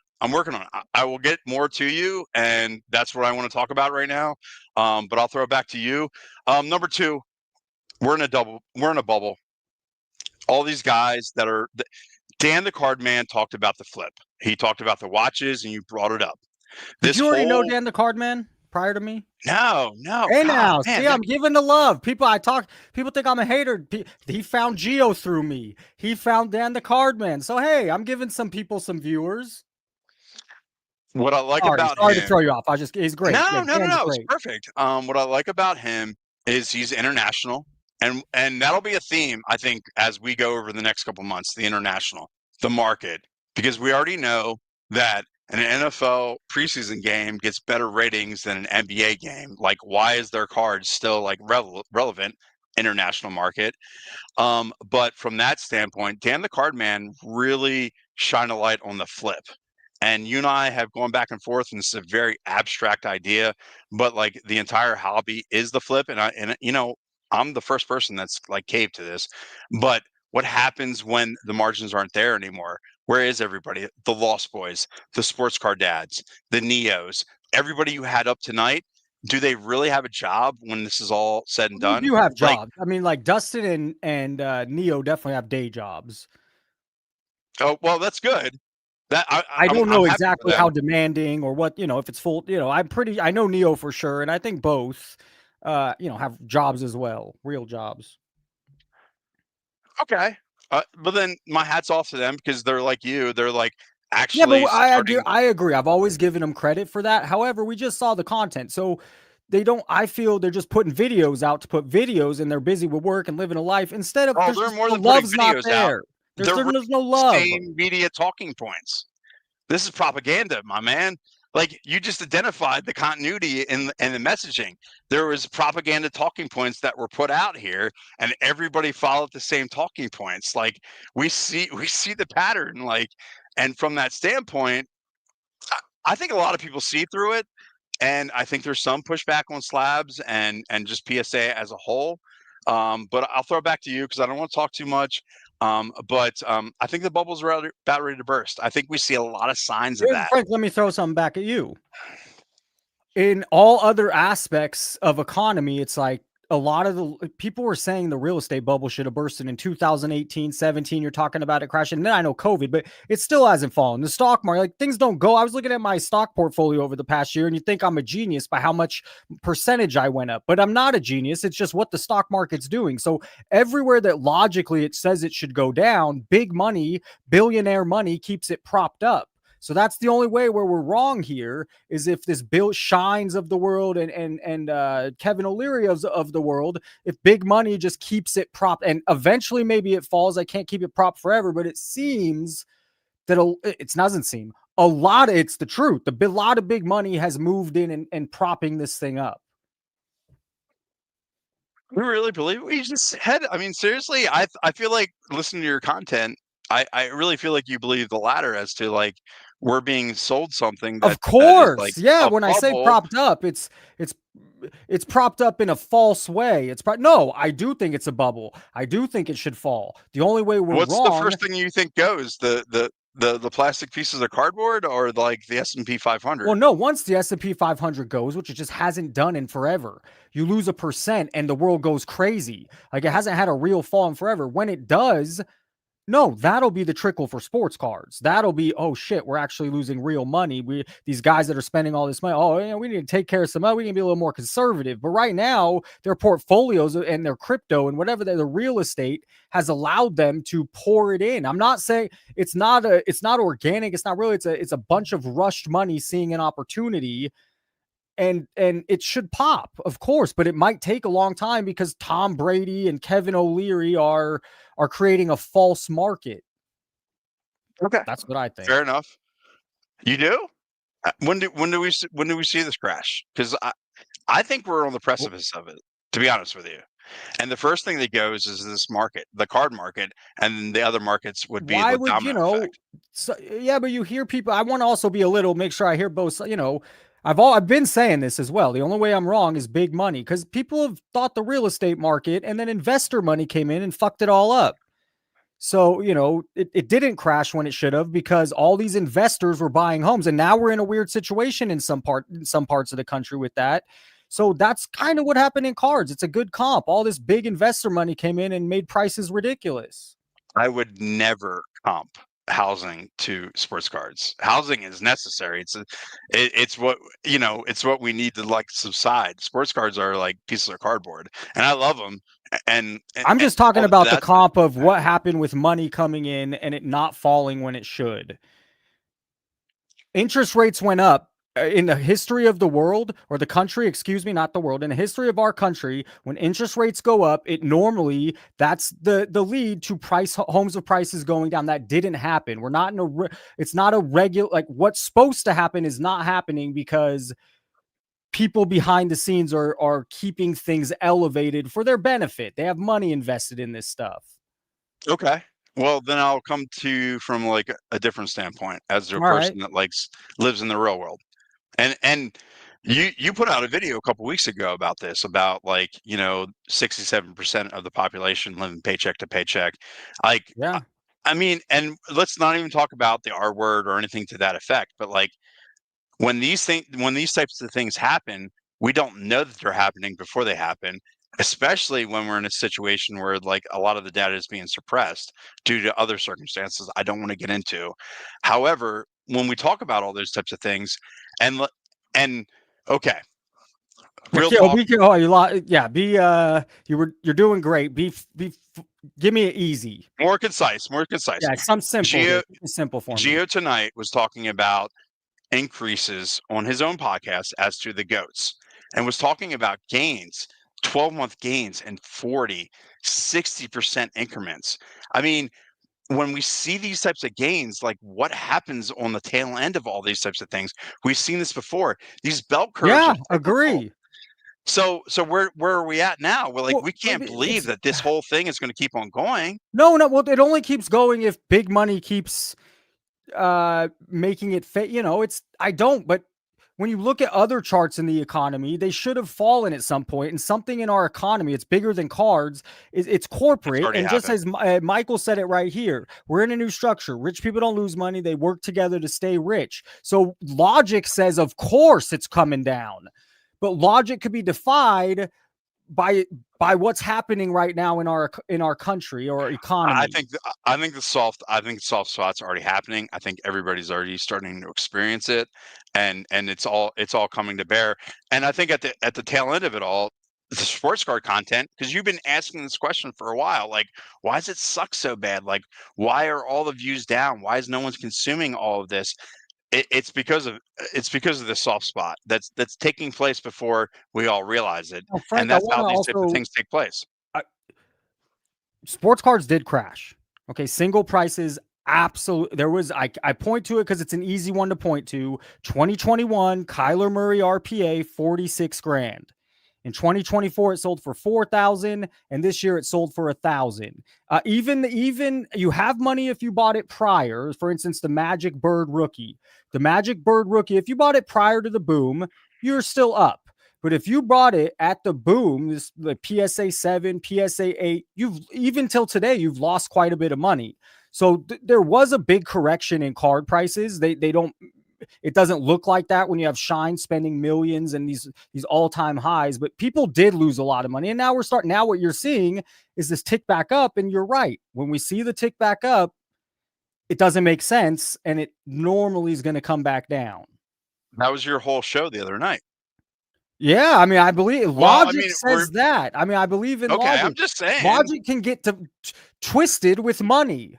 Now, the world doesn't operate on logic. Okay, I guess I saw you acting with a little bit more of a like leading us to the water, leading the horse to the water. Well, what would you say? Okay, so let me say the bell curves look the same. The bell curves look the same, and we're sitting here on the precipice of the whole bubble burst. What do you mean by the bubble bursting? Like a Magic card or Kareem card that's current price is going to split in half? All of it. Some things are. I don't know if. Tell me what doesn't burst. Well, what I think is happening is going to be too much competition. There's going to be too many sellers and not enough buyers. And then that starts making single prices come down. But the gambling aspect, the reason the reason prices have gone up for wax or hobby boxes is because breakers break it. The cards have a chase, and there's a small market for that. Enough of a market where there's some bigger money, some whales, and it's keeping it going. And so that would have to stop. People would have to, these whales have to stop breaking. So I don't see it all crumbling down, but I do see bad news when you're buying into players at high prices that shouldn't be high. Wait a minute. You're the guy in the whatnot rooms. Yeah, those are a joke. Those are a joke. Well, I mean, but a Roberto, but it's not all equal. Sorry to go, but like you can't just say all real estate. It's all segmented by where you live. What's happening in Cincinnati, Ohio, is prices are going up. What's happening in Vegas or Austin or Florida, is prices are going down. So, yeah, man, a Clemente rookie card or something, Jackie Robinson, the Kareem, I believe in those things, and I've always believed in those things. The ultra modern, if you're buying into it, it's a dime a dozen, and it's not going to be valuable in the long run. That's the. And I do think there's going to be more buyers than sellers, and that'll create havoc. I'm surprised. So you're taken aback with some of the stuff I'm saying, where I feel like I'm just talking how I normally talk. I thought you were like giving me a message to something else. Gio's point tonight on his podcast were the GOATs, the Tom Brady's, the Michael Jordans. Okay, same on Tuesday. That's what I did on Tuesday. So go ahead. What do you have to say about it? Just the enormous gains that they had 12 months year over year, and like, how is that sustainable? But that's not true. When you leave, I'll put it up. The Jordan card crashed. Tom Brady card sold for over $1 million is now selling for 200 grand. What we're starting to see in the last, what I saw on Tuesday, 6 weeks, 2 months, is these cards are creeping back up again. And that's scary because we all saw that happen just 4 or 5 years ago. That's the whole point of what I'm talking about right now. I thought that's what you were like, kind of like But I inferring can't to the predict. entire I mean, audience. I don't know, but I would worry. I'm No, not we buying them at can't those high predict. We'd be rich prices. men if we could predict, but I think we are predicting. Well, I also don't just want to lean heavy on. I'm telling you, I'm not making things up. I'm being honest. I think that's the best. Like, you're surprised with what I'm saying. I'm not going to just take a lane or go away. I'm being honest. I would not buy into the hype. That's if you would be selective, buy singles, buy smart, and don't buy stuff that's recently skyrocketed because you're Question in for to a you. bad. Yeah. Question to you: are the goats hyped right now? Because a lot of content I come into contact with is hyping the goats. Is there a bubble with the goats? The vintage. So I discovered it Tuesday. This stuff you were pushing to me a couple weeks ago. Wait, say that one last part. Go a little deeper on that. A couple weeks ago, you're like, Frank, I'm listening to what you're saying. You're rolling your eyes at the modern. Let me take you back. Let me advise you on some of the vintage. I'm trying to tell you, much of the content that I consume tells me to go buy the vintage. Are we in a vintage bubble? Also? No, I don't think so. I think here's what I think. I think a lot of people lost money in 2021. They got in, they lost, they kept their stuff. I'm going to go. It's a Dustin show. We'll go to Dustin. Dustin Sports Card Dad got in, and he's all in this ultra modern stuff. And so he has a bunch of Caitlin Clark stuff. Well, he's wising up. At the National, he traded all his Caitlin Clark stuff for a Willie Mays. So I think what's happening, Frank, is the people that got in the last 3, 2, 4 years, they realize they're idiots or don't know what they're doing. They're getting rid of their stuff from today and they're moving it into older stuff. Now, I don't know what the hell's happening, Frank. I haven't decided yet. I don't want to just say, my gut. I don't know there's something weird. That's all. I don't know if there's something weird in the past 6 weeks. Cards just don't move like that. Something weird is happening. I don't know what. I can't put my finger on it. Come on, give me your theory. Stop it. I think think just the same thing as I'll give Mangini a shout out. Mangini thinks everything is not a real price. Everything is something getting flipped for a comp. Not everything, but a lot of times. So when we look at a Jim Brown that all of a sudden sold for double in a PSA 4, whatever the hell we were looking at. Yeah, man, that's someone trying to chill up the price. This sale's not real, but it creates maybe a tick up in the price. And that's what I think could be happening. I don't know. But sure, if we want to play that game, that very well could be happening. Did that make sense, by the way? Yes, it does make sense because I've been listening to your content and like you led me to this, and now I'm like coming to you, talk to you about it, and you're like, oh, no, I don't like no, everything you've like been broadcasting has been leading us to the fact. Okay, so let's be more clear. Don't buy into breaks. Don't buy mystery packs. The ultra modern is a dime a dozen. Don't buy it. Don't buy some hyped rookie. Don't buy some Wemby card unless you're gonna flip it. But it's a dime a dozen. So in the long run, Frank, all this new shit, we've seen it play out before in the junk wax era. They're greedy. The manufacturers are overprinting. So all this new stuff is not going to fare well. There'll be the extreme card that the crazy rich have or the stupid price. But the majority of it, if you want that autographed Wemby card, wait 10 years, wait 17 years, and you're going to get it dirt cheap compared to what it is today. That's maybe what the lane you want. That's where, when I talk about that, sure. But what if we're in a world where all the shit is about ready to like collapse? The vintage. That happened. Everything. I mean, that really happened in 2021, 22. You're making videos about this, right?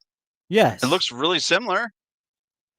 I want to see it keep going up. And last time we knew why. Last time it was easy to know why. Everyone's sitting at home. Everyone's getting stimulus money and cards went up. Why the fuck is it happening now? I think it's shine and some of these guys, it's dirty. It's a little dirty. I find something dirty happening. I'm not sure what. It's too new. I don't have enough, context, evidence. But something is weird with these GOAT prices because it is weird. Thank you. That's what I'm trying to say. Thank you. I think I honestly, and in a world where like people can do this as a day job, I think that's also going to come to an end. That's my point. Where dude, I'm sorry, man. I love your content. Every time you put this Mojo cat up, I can't stand it. I can't. Fucking hilarious. I find comedy. I'm sorry. Okay, I see what you're trying to do. I see what comedy. you're trying to do. You're trying to like make my fucking skin curl, and I'm sure he's a great that's- fucking guy. I swear to God. But like, interesting. Wow. as a person that's woken up every day and like go fuck yourself, dude. Like, I don't fucking care. And like, sports card dad, like, come on, it's obvious. His wife makes a ton of money, and he's doing something to like justify the fact he gets to work out and hang out with the kids all day. And that's great. That's fine. But like, do you really think this exists in a year from now? I'm asking you. It'll exist in a year. Tell me one more time. What will exist in a year? These guys that are like basically middle-aged guys, it's to what we're doing right now, talk in the camera and make content and like, Oh, can of actually make a course living it'll off of exist. it. Yeah, and it probably won't. That shit won't change at all. Stop it. But Stop here's it, the 'cause other you're- thing, Frank. Frank, we've seen a lot of people come in and then they stop. Some of the sports card radio, great channel. They've stopped. So we have seen channels quit. The reason why is, dude, Dustin's been doing it 5 years every day. Why is he going to stop now? Why do you think what's going to change in the next year where he quits? Now, I do think burnout. I do think why keep doing it. That does happen to some people, and we have seen other content creators stop, but I don't think this is going away. It's bad content, maybe. And also it's just demanding. It doesn't pay well. You're doing it for like, it's you know, it's what's the point here? We have Paul. We'll have the three of us. Let's add Paul and get his take. What's going on, Paul? Hey, what's up, guys? Thanks for calling this in. guy flipping it on eBay. How's it Well, going tonight? Hey, that was What are you flipping hilarious. tonight? What are you That flipping was tonight, my fucking man? hilarious. I'm packing some eBay orders. But Tell us actually, about 'em.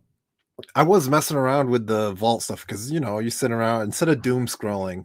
I scratch the lottery tickets, right? And what it got me thinking was, because I've been experimenting with it. I went big. I bought a Kobe card for $80. There was an offer on PSA for it for $150, so I shipped it straight to the vault. It's a low pop, nice Kobe, so I'll be able to resell it regardless.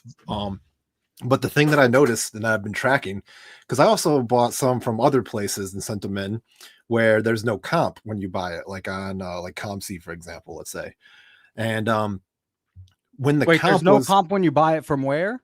Like ComC, or if you buy it from like a site where, like if you buy a card on Sport Lots, there's no comp to go crawl, Okay. Same thing with ComC. Really? But- ComC sales don't get tracked, huh? Well, they track them, but they don't let you know. I'm surprised. That's what I was trying to tell you about, Prof, with the whole eBay stuff. I'm telling you. Yeah, but this, guys, grab your tinfoil hats. Mine is my skin just started growing over mine because it's been on so tight for so long. But this is my hypothesis, because when I bought that, break it down. Keep it simple. Break it down. Yeah, when I bought that Kobe card on eBay, it created a comp, and I sent it straight to the PSA vault. And then the next day, I decided to go through, since I'm doing all this experimentation, I go through all the cards I got on the other site with no comps. The offer was the same still. The card I bought on eBay, the Kobe, the offer went from 150 down to 70 something. And I think it was because of the comp that I created when I bought it on eBay. I think some of these PSA vault offers are tied to the eBay comps, like a percentage of them. And I look at like Terra Peak, sure enough, 150 was pretty close to the previous comp from a long time ago. And so what I'm thinking now, because naturally I want to, how can this be abused, right? If I throw that, I haven't done this. I'm not recommending doing this because it seems like this seems like it would be crossing a line even for my weird experimentation. But if I were to take that Kobe card, list it on eBay, have a friend send me an offer, and I accept it, it sells for 300, let's say, will that PSA vault offer that's tied to the comps go up to like 250? And if it does, then wouldn't everybody who has no problems doing that kind of thing, wouldn't they be creating their own comps, driving prices up, and then hitting that instant sale in the PSA vault? So you create your comp for that Barry Sanders rookie. You want the automated offer from the PSA vault to be even higher, and you just bought a bunch. So you create the comps, you build them back up, and now you click one button and you immediately get free money, basically. That's my tinfoil hat, like super conspiracy theory on this. And The assumption Paul's that right. it has, though, is that it's tied to some kind of automated offer through PSA that's related to comps. I don't know if that is true or not. I don't know if you can say, oh, whatever it's valued at based on recent comps, automatically create an offer for that card for me at 80% or whatever. I don't know if that is something that Hey, dealers Frank, can it do sounds or like not. you might be onto something here. Paul is absolutely right. No one, and it goes to the ultra modern. It goes to all the parallels. These algorithms can't identify all these different cards. He's absolutely So what do you right. say to Flint when he says no because you actually have to buy the card? Is that in response to you guys or chat? Well, okay, that's fine. You actually have to buy the card, but what if you have 5 of the same card? Your boy SCD does this. This is exactly what this cat does. He has multiple of the same card. He establishes the market and then is able to capitalize off the market. That's what's happening right now. I'm telling you, there's an inefficiency here, and it starts with eBay. You know, it's been a long week and we're live, and this sounds like actually there's some meat here. I need to process this. Probably not right here. You know, I'm a little. Paul's coming at you. He's giving you. So Frank or Paul, I'll let deal. either of you There's go. meat. Give it to me in 5th grade terms. Give it to me in the easiest, I'll defer to you, brother. Yeah, give it to me in the simplest, like 3-step. What exactly is, because chat's with you. I'm just struggling. So go ahead. All right. So let's say that I want this Topps Chrome. It's Topps Chrome. PSA would never get that wrong. I want this Topps Chrome Dikembe. And so I put an offer out through the PSA Vault. This is the part that's purely speculation because I don't know if it works like this or not. But let's say that I, as a dealer that got invited to the program, let's say I can say, all right, I want to offer 80% of comps on this card here. So if anybody lists it, I'm going to have an offer for 80% immediately go out. All right, so that's out there. Now Joe Schmo finds the card and he sells it. Let's say it's a $10 card and he sells it for $100. So now instead of offering an automated Now offer, you just lost me. Now I just got lost. Okay. He wanted the card for 80, right? 80%. Here's the synopsis. You ready? Yeah, go. Because the modern has so many different parallels, and because the one-on-ones are all different categories, none of the algorithms can like establish all the different cards. You can create your own market. So if you have enough of the same cards, you can say that one card's worth $100 and then sell 10 of those.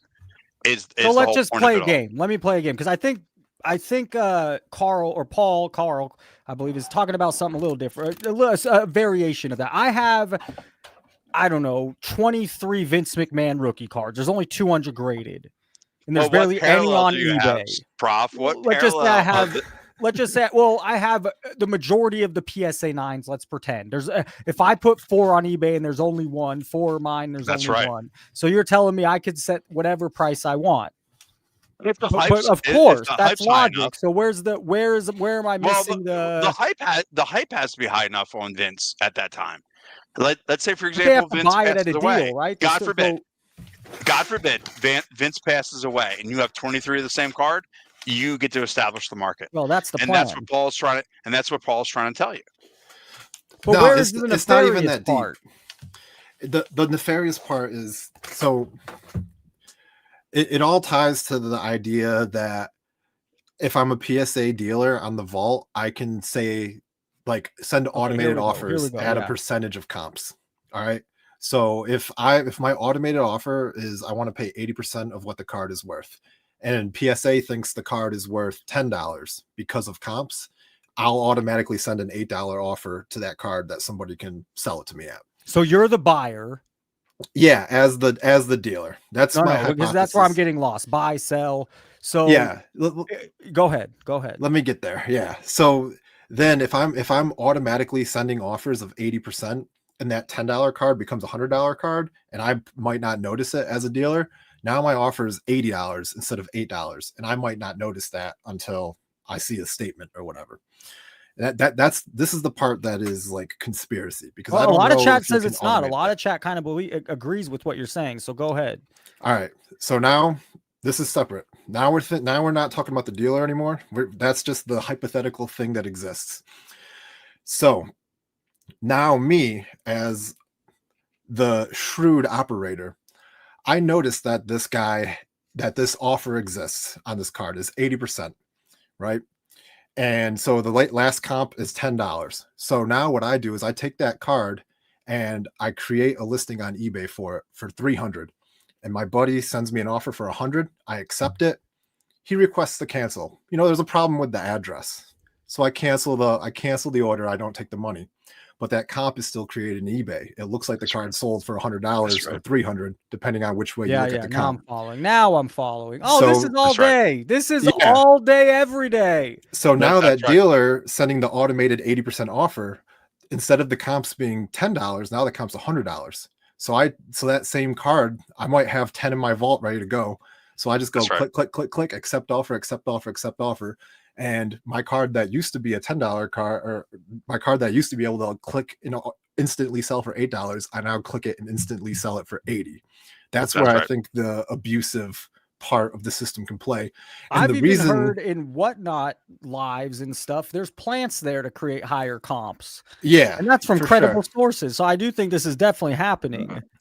You don't think Whatnot sales go onto the databases that he's talking about? No, I'm just talking about fair, but I just mean in general.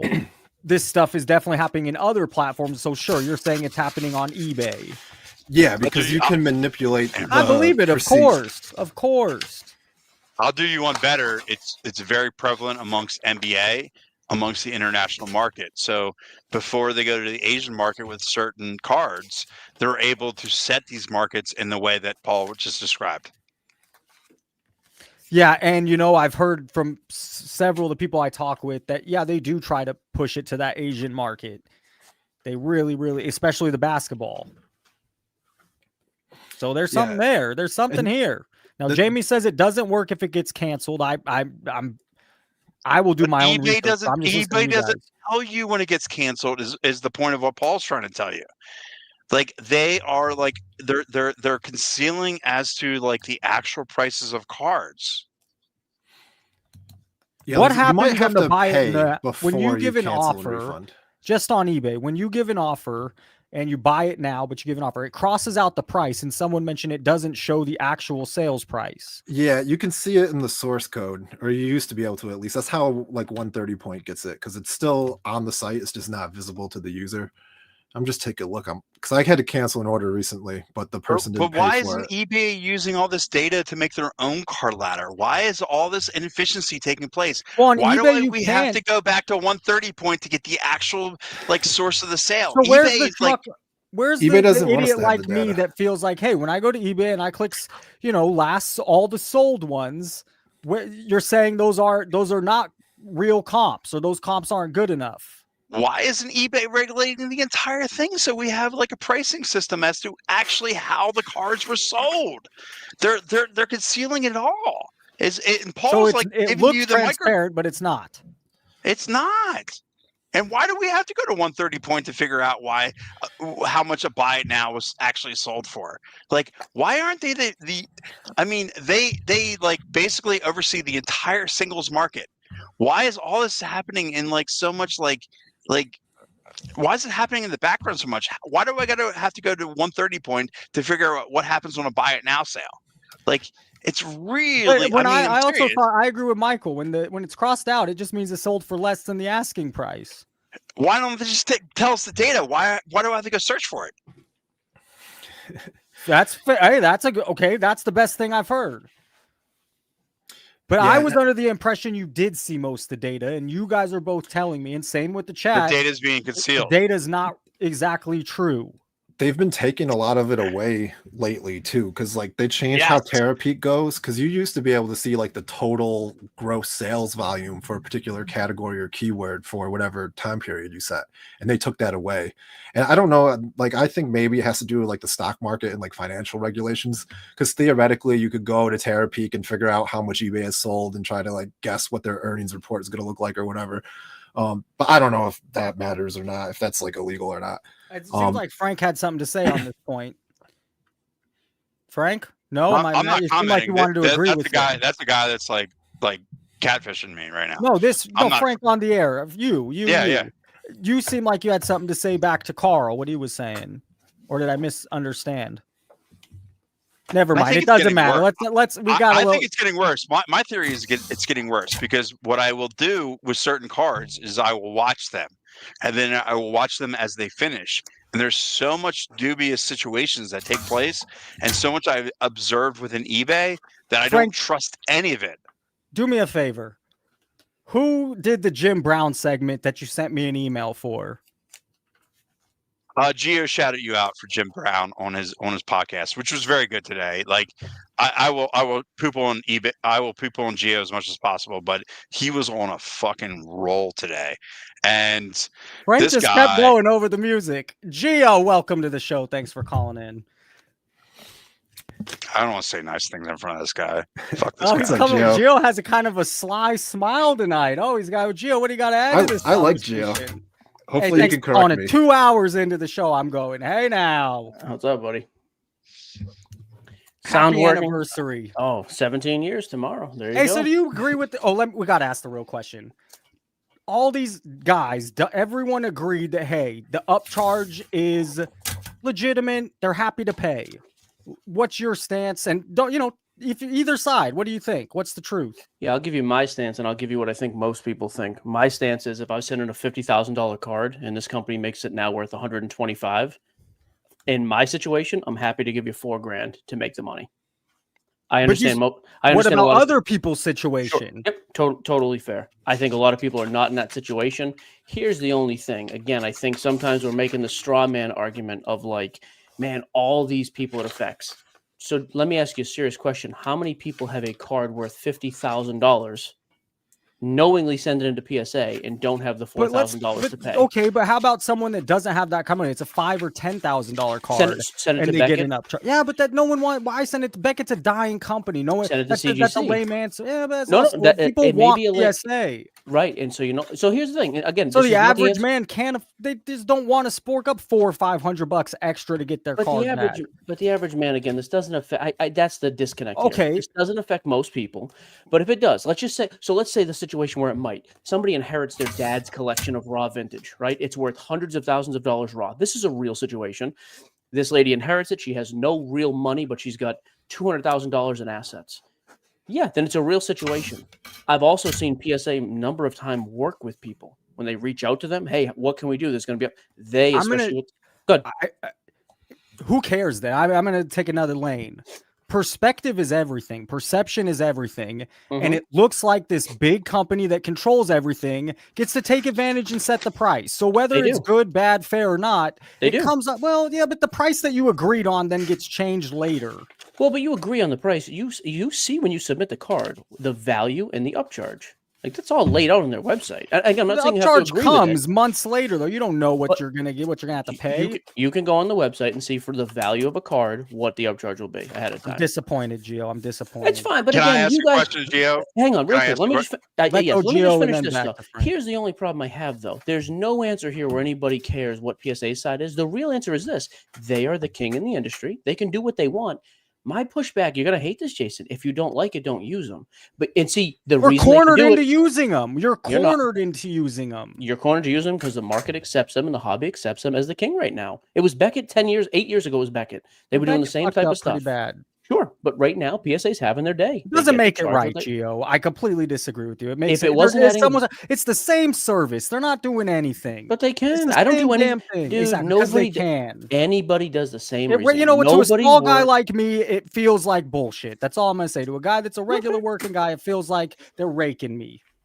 Gio. Yeah. You have a $50,000 card right now. Yep. Who are you spending it to? PSA. Okay. All right. Well, and me here's the too. thing. Same. Exactly. And see, and you just proved my point. And I'm sending it knowing I'm paying $4,000. But it's because the obvious. It's the only But choice. hang on. Gio, we're left with this. The only real choice. But here's the real answer, and you don't have to like it or not. You like it or not. The reason they can do that is because the value that same card being in their holder adds. If I know if something is worth 2.5x in a PSA holder, what it's worth at a Beckett holder, I'm happy to pay the difference. That's what they're all I take saying. it back. Lots of I'll take it people back. aren't. I'm not happy to take it. I wish PSA would say, "Hey, we're going to be kind and not upcharge." I also live in the real world. Like, you charge what you want to charge. I have some real estate right outside of Nashville. Guess what? When Nashville had its moment 2 years ago, I jacked up the rent and I jacked up the price of the real estate, and people paid it because that was the thing to do.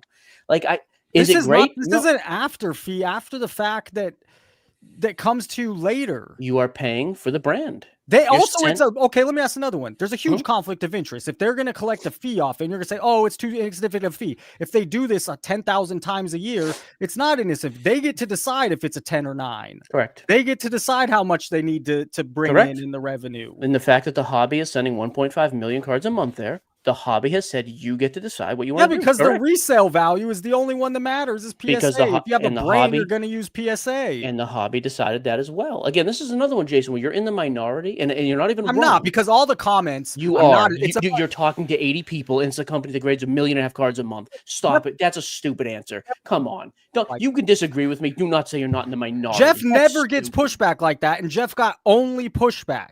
He should. Jeff should get pushback for that because Jeff comes off like a clown saying it. You don't need to come out as the rich guy like that. That's a stupid way to come out. But you are, because you're in a room of your fans and there's 80 of them. Of course, you're in the majority. I disagree here. with you right here. If the It's how I know good. you're It's in, fine. you know We how can I- disagree. You know how I know you're in the minority, and I'm not saying you're wrong. The hobby pays more for PSA slabs on the resale market, and the hobby sends more there than every other. You're not grading putting company yourself in someone's shoes that makes not enough money. Sure, That's I just what you're did. not doing. If I want I to grade already this did card and that. it's $2,000, I don't want to have to spend an extra 100, 300 Then just don't. because they graded it in a high grade. Then you don't have to. But you're acknowledging I will pay the extra money because that holder's worth more. Sure you are. Otherwise, dummy, you'd put your money where your mouth is. You say, you know what, Beckett's a dying breed, but I It like that doesn't they mean don't I'm happy upcharge. about it or it's right. I'm not happy about it either. It doesn't mean it's wrong. Just because a business charges what they can charge does not make it wrong. Gio, Do can I I get- ask you a question? Of course. Shoot. And I'm like changing the subject a little bit. I'm not talking about Are anything you- Arena Club. I Are have you no leaning interest- into? Yeah, Are you leaning into the content? Are you leaning into the sponsorship because you, the smart person who's like in the back rooms during the national and everything like that, knows that the bubble's about ready to burst on these prices? Oh no, I missed this part earlier. No, I'm leaning in now for a couple reasons. Number one, we have been pathetic with YouTube. You know that we've never made an effort with YouTube because our Well, you've been podcast- pushing harder recently for sure. Right, and here's the reason though: the podcast crushes and has made. And by the way, all of our sponsorship money is from the podcast. We work it into the other stuff. The podcast has, I think, the biggest audience of any platform in this hobby right now. Every comment disagreed with you. Every Of comment. course they do. They're disagreed your with you. audience, dummy. No, they're this just is not. they're not. This is, dude, you go into a room full of midgets and you take. I hate the tall guy. They all hate the tall guy. You shit. You're stupid. You're so stupid. Dude, take a pulse of the world, you idiot. I'm not stupid. Frank, I'm right. You're not stupid. You're not right, but you're not stupid. Frank, All right, to your question though, Frank, for me, it's actually the opposite. I think we're going to keep seeing, and here's why. And again, you're not going to like the answer. This is what I think. I think we're going to, for the next few years, keep seeing the Shines of the world, the Kevin O'Leary, massive, massive money guys come in. I think the hobby's going to keep growing. I think, yes, they're going to keep propping up. No question. They have enough money to do that. My thing is, if a bunch of billionaires are propping something up, I think there's shelf life. The licenses are 20 years. I think there's some real runway here. And my fear is at some point, because Frank, you made a comment in the chat earlier and you were spot on. There's no legitimate content in the space, media content. That's right.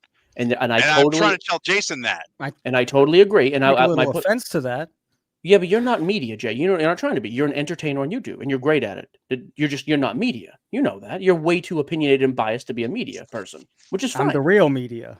Journalism. You're great, but it's not journalism. It's opinion. It's entertainment. It's awesome. I'm not Some disagreeing. is opinion, some I do That's going to provide. be journalism. I mean, It's gonna be Tuesday you journalism. used what No. I did. I showed all, It's and gonna maybe be you already journalism. knew it, but like Sure, that was research. shared. I didn't yeah, you just give an shared- opinion. That's fair, and sometimes it's fact. But I just gave you facts about PSA being the most popular, and you referenced Yeah, well, that's 80 people duh. in your. I mean, that's like the odds, of course. But then you referenced 80 people in your live agreeing with you. Well, See, a couple that's agreed with stupidity. you. A couple did agree with you. But to Frank's point, My- okay, yes, my hit fear, Frank. real quick, and my real fear is a real media company is going to come in, like Ravel came in. Yeah, that's Ravel has, yeah, and Ravel has that's a some really good money, point. but Ravel has the collect doesn't do anything in media. Yeah, anymore he right has now. not picked up steam like he should. No, for a Jeff- valid reason, by the way. Jeff is not on that level of stuff because Jeff is a hobby guy and he's doing great in the hobby for what he does. You don't have to like him.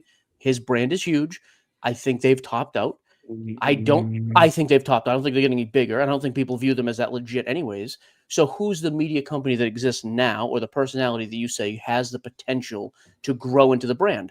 I think we're a long way off, but I think I think SCN could be. We have the biggest Facebook. We have the biggest podcast. We're partnered up with Sports Illustrated Collects. They're leaning into it. Yeah, I but- see it. He's but that's- trying. He's but definitely. just I to don't be mean in a clear- bad way. You're And I give dude, you respect for imitation is the trying. greatest form of flattery, dude. You are doing a great job on YouTube. We're trying to do that with our YouTube now. If we're gonna do YouTube, let's do it right. Like I think Sports Card Radio did it the best of anybody on YouTube. Yeah, I think you me do it too. very well. We need to be better, but that's my thing, Frank. So either I think we could grow and somebody comes in with real money and says, hey, let's just buy this thing. Why start at zero? Let's buy out SCN Media and I'll stay on as the mouthpiece. Great. Or we just keep growing what we're doing and we're making a lot of money doing and we keep going. But I told Gio, opposite, yeah. You know, I thought you were the brand. So I do see you expand. I know you said, hey, it's what I could do, but you're the voice people want to hear from Sports Card Nonsense. I mean, that's just what I've always, I still think that. Sure. And my comparison was, I told you offline too, is I would like that to morph into being the Portnoy though. Portnoy still has the biggest voice at Barstool, but there's 20 other personalities that make him millions of dollars. That's more appealing to me than being the voice. That's why I get a little irritated very rarely with comments. When people make the thing, it's all arrogance, it's all ego. I would like nothing more than for 10 people at SCN to be bigger than me, because at the end of the day, this is a business for me. No, but you're the one we want to. You're the people want to hear you. I mean, I just want, and by and this is true. What Frank says, the commenter, PSA is getting all their. He says 80% is Pokemon. Now, I don't have that figure in front of me, but it's really true. Pokemon and TCG is dominating sports cards at PSA. 50, but yes. 50-50, you said? 50-50, I believe. Okay. 60-40 sports cards still. Yeah. CGC is like 80. Your host is like he's the ginger guy. That he's all about everything that's not sports cards. So you identify that too, and that's why you're leaning into that to a certain degree, right? Yeah, I don't like it, but I also, dude, if you could see his sales numbers and the audience size he has streaming now, I don't like it. But again, and see, this is where me and Jay are different. I don't like something, but I'm like, other people do. Run with the microphone. And he's doing a great, dude, his Facebook group has 75,000 people. It's insane. Like, it's a huge. Jesse's Hobby Nonsense has 75,000. But that also grew with help from the other one. A little bit, but most of our guys don't like it. Okay, I mean, I joined that group because I was in the other one, so you guys got to push it there. And I'm not saying in a bad way. I like those groups. They're fun to see, get a pulse. They're idiots. That's what I want. But I want a ton of that stuff that I don't care about that other people do well. Let me ask Gio another question. Facebook group. How much of this breaking hobby or the industry of breaking is a social aspect, like people coming together week in and week out, and like even if they're not the ones that get the big card, but since they've been with these same people for years after years, like they're rooting for other people to get these big cards. How much of that is like your brand and like it is what propelling it forward? Good question. Yeah, there's a reason we've been doing this 10 years. Like I started full time 10 years ago as a breaker. And that was the thing. Come here and BS. Come here and hang out. Come here and buy in. You cannot come hang out and not say anything or buy. Can we go on and just see that? Like not with most people. I'm such a bad demographic. That's the only reason I listen to you. Yeah, I would never do that. Like, how can we capture that? Because I sense it. Like, no one wants to like rip this wax and by themselves. They want to rip the wax with other people. Like that's the magic. And I've been shit on for saying that word too many times. But like the magic, like, man. How much of that is like your brand right now? Our brand, super heavy. We have always been community based. That's why we avoid products I think are crap. We're not trying to rip Flawless and crush people. We're not doing $1,000 repacks. I don't want to do that stuff. And like a perfect example is tomorrow night. Like tomorrow night's my anniversary, the actual anniversary, the 18th. We're celebrating our anniversary on Sunday because we had an event planned at the LCS, and it's because it's a huge Nashville card show, and the LCS is going to open up late for us. Your wife is mad. No, she's awesome. She knows. And she knew 6 months ago. She goes on the content. She knows the deal. Like she was in the background the other anniversary? day. Yeah, but again, she knew 6 months ago, hey, this Jason, is the night when of the you card get to the 18, they don't care. I'm telling you right now. We had a great day today. We'll have a great day. But like Frank, to your point, Saturday night's going to be a bunch of us hanging out at the card shop after hours. They'll open up. We'll stream live. And there'll be guys in there that won't spend a dime, but they enjoy being in there. It's the same as and this is always the point I say. I think the ROI in breaking is terrible. Period. End of story. However, what is never factored in is the social aspect. And I'm not saying come in and drop $5,000 to be social, but some guys are like, hey, I'm going to go to the bar and spend $200. I'll go buy into a couple breaks over 2 hours and spend $200 and hang out with guys there. That never gets factored in. Your best views are the Run Good Life video. 6.8 thousand viewers. Like it brought his entire community into everything in the past like 2 months. No, he has a bigger. Oh, I don't know. I'm just saying that's your biggest views. You interviewed the guy, and that was your Well, biggest views. He it's has my a biggest views of community that follows it's him. not my biggest views, but it did well. Honest question: do the debates and topics happen in TCG? I've been wanting to say this. Yeah, I wouldn't say debates and topics, but there's way more channels. I found two. The way I found the Pokemon the PSA break with a bottle Nonsense, opener by were the way. Pokemon So channels. stupid. Pokemon's way more out there with that content of calling some of the stuff out. That's Why made is up it by stupid? You're saying you can't. It's not. I've seen people do it. I'd like to see somebody go live with a new PSA holder on a bottle opener. Have fun. No shot in the world. No chance. I broke PSA holders this afternoon, 3 of them, to regrade cards. Did you try with the bottle opener? No, because I know it doesn't work. I used a hammer and smashed the corner. Then I Try had to pry one it time. open. Not even close. It won't do a thing. All right. Yep. I'm gonna try is it then. is TCG at bubble right now? Pokemon. Hell yes, sure. but that's not as experience. But if I'll tell Pokemon you, is, guess what? Man, I don't know. Pokemon. The weird thing is, I used to think Pokemon was so much smaller than sports cards. It could be propped up by fewer people. I don't think it is smaller. Dude, Pokemon's a phenomenon. And the other thing I will say is, like, you go to the card shows here in Nashville, not this massive one, but like the monthly card shows now, all Pokemon.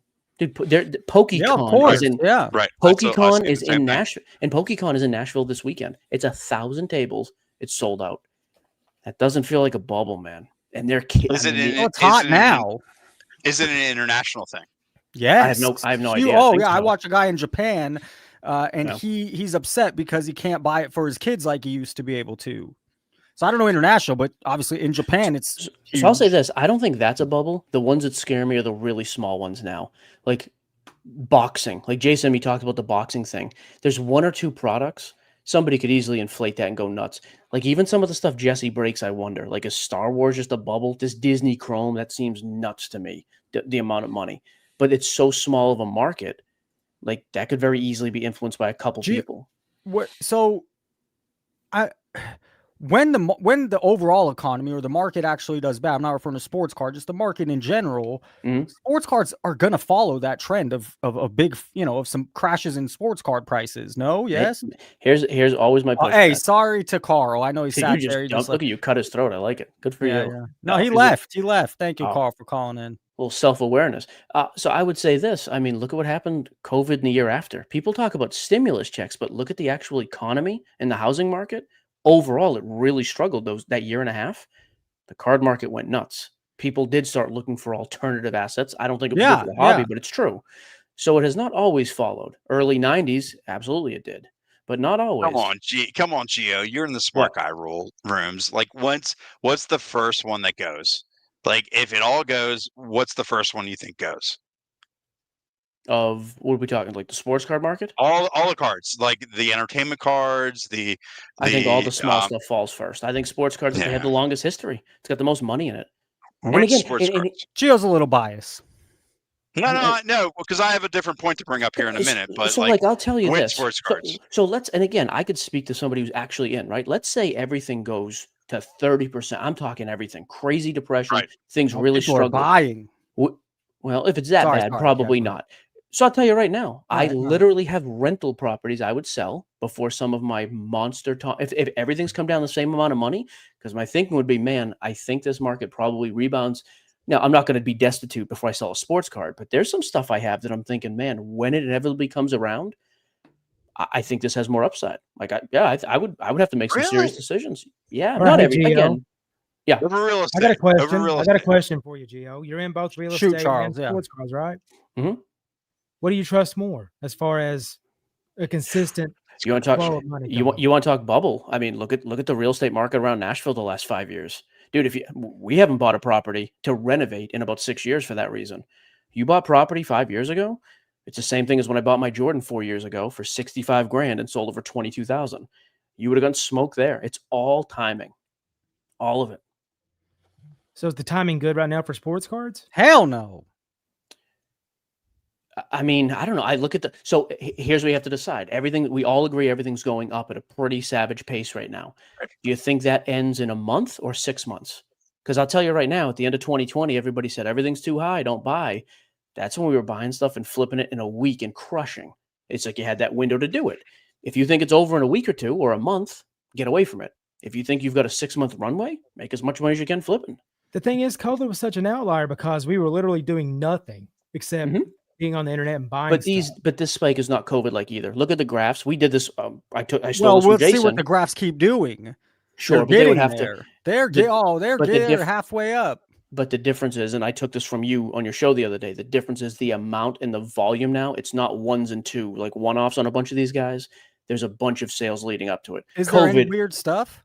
Do you think there's any some, weird but things? COVID was flatline, spike, dead again for like The spike 80%. is pretty recent, Gio. It's But- like but 6 there's- weeks of a weird spike. But it's 6 weeks and it's multiple sales. But It what's is fascinating- different. Still a heavy spike.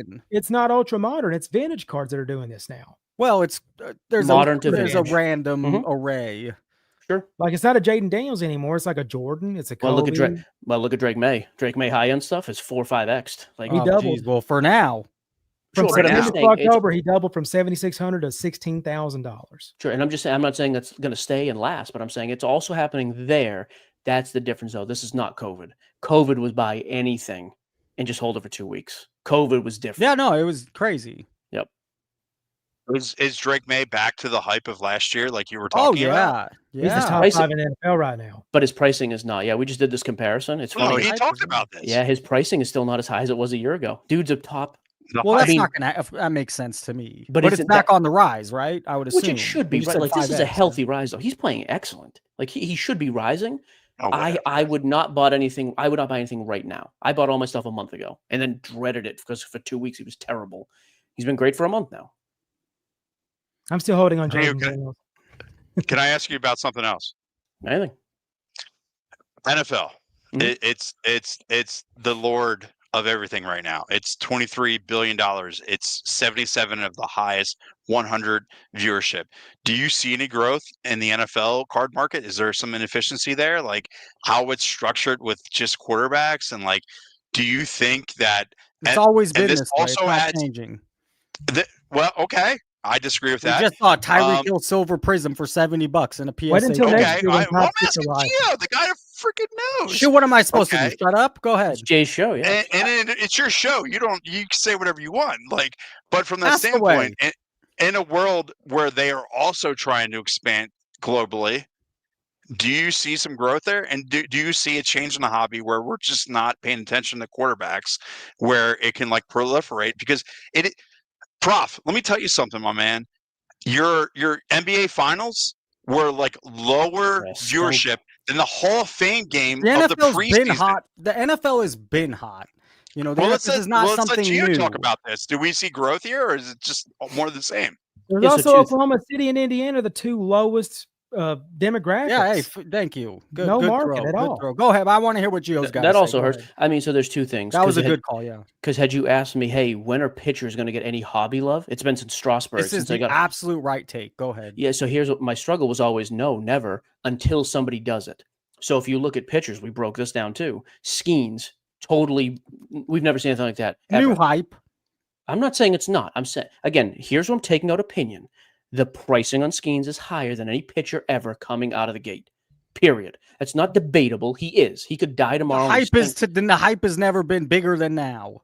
This is the problem, dude. I'm not talking hype. I'm saying actual sales. And since then, you've now seen guys like Chase Burns, Sasaki selling through the roof, Yamamoto. Cam We're Slittler. You started with Strasburg. What were you going to say about Strasburg? Well, Strasburg was the first pitcher ever hyped up out of their But mind. his prices didn't stay. They're not Well, they still did. hyped He got. up. Well, it's a 14-year-old card, and he got injured. 2019 when he won a World Series. That's the point I'm making. In 14 years, these. Yeah, we're talking about two different things. Again, I'm trying to. You're just talking about the. Okay. No, I'm just saying. So pitchers didn't sell for years and years because everybody got burned on the one guy that they thought was going to be big with Strasburg. Years passed. His market stinks. Yeah, then he comes back, great, wins a World Series, but it's too late. We're past and we're done.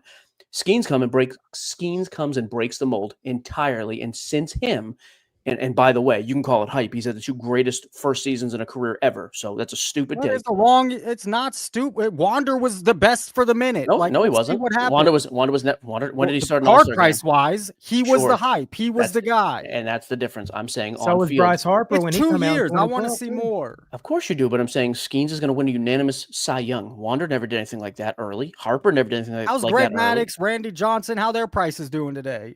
Pretty good on their nice stuff, yeah. So, anyways, back to the question though. Skeens sets the mold, and what we saw after that was the domino effect. Yamamoto last year, top 5 selling rookie. He's a pitcher. Sasaki this year before Kurtz, the #1 selling guy. Again, some of these guys are going to be worth nothing in a week. Cade Horton for the Cubs, he's going to go up. Cade too. Horton. So that's what I'm saying. So in the NFL, you need a couple guys to come through and really break the mold. We need the most unbelievable rookie. I thought Jamar Chase would do it. The timing stunk. We were right in the middle of an unbelievable Justin Jefferson. Okay. Interesting. So Justin Jefferson, same thing. He's a victim of timing. He comes up in 2020. The most hyped prospect ever at the time was Joe Burrow. Trevor Lawrence's hype was bigger the next year. But he came up with Burrow. He came up with Herbert. Then we have Trevor Lawrence. And then we've got Jalen Hurts out of nowhere. Then Jordan Love. It's a knock on the position, not on the player. And then Brock Purdy came out of absolutely nowhere after being Mr. Irrelevant and had a breakout season. 2022, yeah. So the point is you need somebody to come through and break the mold as a running back, and then we'll see. As a receiver. I want to get – baseball is different than basketball and football. Baseball has these stat heads and nerds and people that really appreciate the history of baseball. NFL is huge, but NFL has a lot of casual viewers, a lot of just people that like football, but they're not going to go look at the history of a Terry Bradshaw, where the same way in baseball, those older players get loved. So my argument would be no, football just has a different fan base, and it doesn't pick it up that way. And you're right. Hey, one big. I agree with you, Jay. So 2 things. One, it doesn't have the, so if you compare football to the others, because it's football, baseball, basketball, right? Those are the big 3. So baseball, what does it have on its side? History. Had a 50-year head start. You're not beating that right now. Basketball has international. Nobody international is. I mean, they're having card shows in Asia. There's not a football card in the store there. Like, there's not a card there. Interesting. So Frank, to your point, if they're going to keep going international and you get people actually rooting for this over, maybe, but you need international. Like, there's only so much. I also saw a stat. This is going back a year now, where the median income and they did it by sport. Soccer, I think, was actually the highest, which blew my mind. The median income for the avid football fan, not collector, was much lower than baseball and basketball. Interesting. I would love to see that. So if there's less money there, and you're only dealing with the one country, not international, and there's no history, you need because you had the long-haired hippie guy on your show talking about like the soccer market and like how it was inflated. Good podcast he had this week. I don't know. He's weird, and I love him for that. I think it's I think he's going to go back to the bank here when the whole bubble bursts. But anyway, he was talking about how like that entire market was dictated on these like higher level cards. But back to my original question, because I just think about the NFL. All right, and then I want to let Joe. I'm gonna last question. I'll let Charles, and then I'm gonna let Joe call and talk with me and Gio for a minute. Go ahead, Frank. Yeah, and I'll go. That's great. So if you think that the hobby ever proliferated away from the quarterbacks, you think the first place it would go would be the wide receivers and the running backs? One of those 2. Like, who's the next? Okay. Yeah, like give me. Like, I thought Ashton Janty had a chance this year if he came out and was what he was supposed to be. It's Scatterbo. It's Scatterbo. Yeah, the weird thing is I don't think anybody sees him. That's going to hold value. Yeah, the tough thing there is I don't think anybody thinks this guy's going to be it's fun to watch. I think most of us think he's dead in about six months. Yeah. You need the next unbelievable, Joe, call in. We'll put you on, and then we'll wrap up soon. Frank, thank you for calling in. Any closing words? Thanks, man. All right, Frank. Have a take good care night. of yourself. Thanks, Gio. Oh, I just removed Gio. Charles, any closing thoughts or something you want to mention? A question? Clean shaven, Charles. Look at this guy. That's right. Looks younger. Setting trends.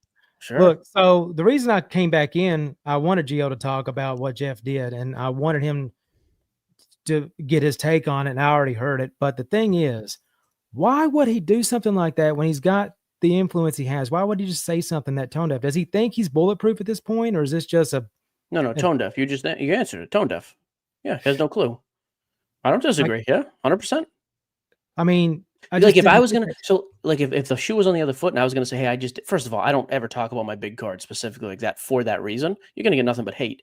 Second of all, if you're gonna do it, I would say, hey, it stinks. I got upcharged. I hate paying the $4,000. Let's show what this card is worth and all the other slabs. Yeah, they didn't upcharge me, but look at like you could present that in a way where you could at least make He a never case. even told you what card it was either. Right. That's Stupid. coming. I think that's coming. Even then, it's dumb. You've already set the table. It's stupid. Yeah, I don't disagree. Yep. It's crazy. But that's pretty much it, Professor. Thanks, you guys. Hey, Charles, have a great night. Thanks for calling in. Joe Alt mentioned he wanted to call in. He had a couple takes, but he hasn't called. So The lineman for the Chargers, Joe Alt. Hey now. Hey now. You're getting famous, bud. By the way, dude, I got to give you credit. I gave you credit on the pod. 1,000%. You're the reason we're trying to step up our YouTube game. No question. I see the views. Yes. If you can't beat them, imitate them. Period. I mean, if you keep pushing as you are, your channel will grow. Did 100. I mean, takes dude, a long time. It does. And again, that's why we got a bunch of little ones, but we got 175,000 views in the last 30 days. For us, that's amazing. Here's my one thing I mentioned at the beginning. Sometimes I feel like your shorts or some of the content that's put out doesn't really represent what you're, you could get misquoted or sometimes I don't love what gets pushed because I don't know if it's your true opinion or something you just said in a 20-second thing. So I don't know. That's my one. That's fair. Yeah, I mean, we work with a programming team, so it's tough. Yeah, I may say something out of context, and if it gets clipped, it comes off different. No question. Dude, totally agree, Ruggs. Killing it. I agree.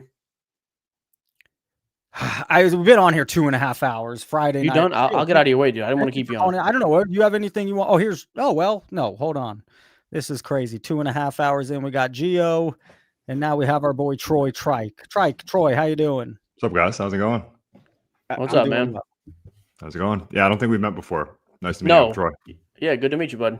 Also has a channel kind of doing real well. Yeah, no doubt. Oh, nice. Appreciate it. Troy, why'd you call in? Hey, thanks for calling in, by the way. Why'd you call in? You know what? I mean, part of it, honestly, is I was enjoying the stream. It was a good stream, and it was a good conversation. I wanted to pop in. I mean, not a specific. I mean, I was going to defend the soccer card market here for a little bit, but I don't know if we necessarily need to get into that because I was hearing some strays at the soccer card market. On about what?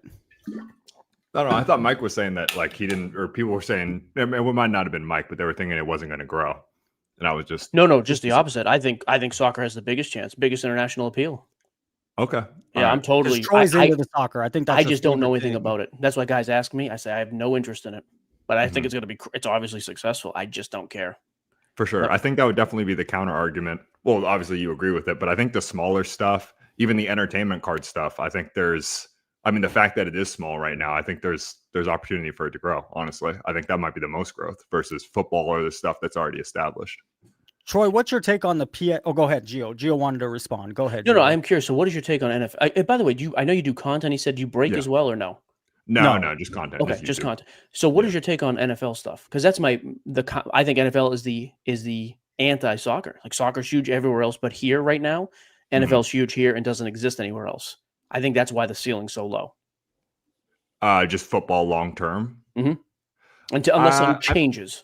Yeah, I mean, I think the ceiling is definitely. I would lean on the international, like basketball, like we said, soccer is stuff that the world's getting more globalized. Cards are definitely getting more globalized. Like your Fanatics. I mean, this Fanatics is pushing in Europe, and that's where the growth. That's where 10x the hobby is going to come from.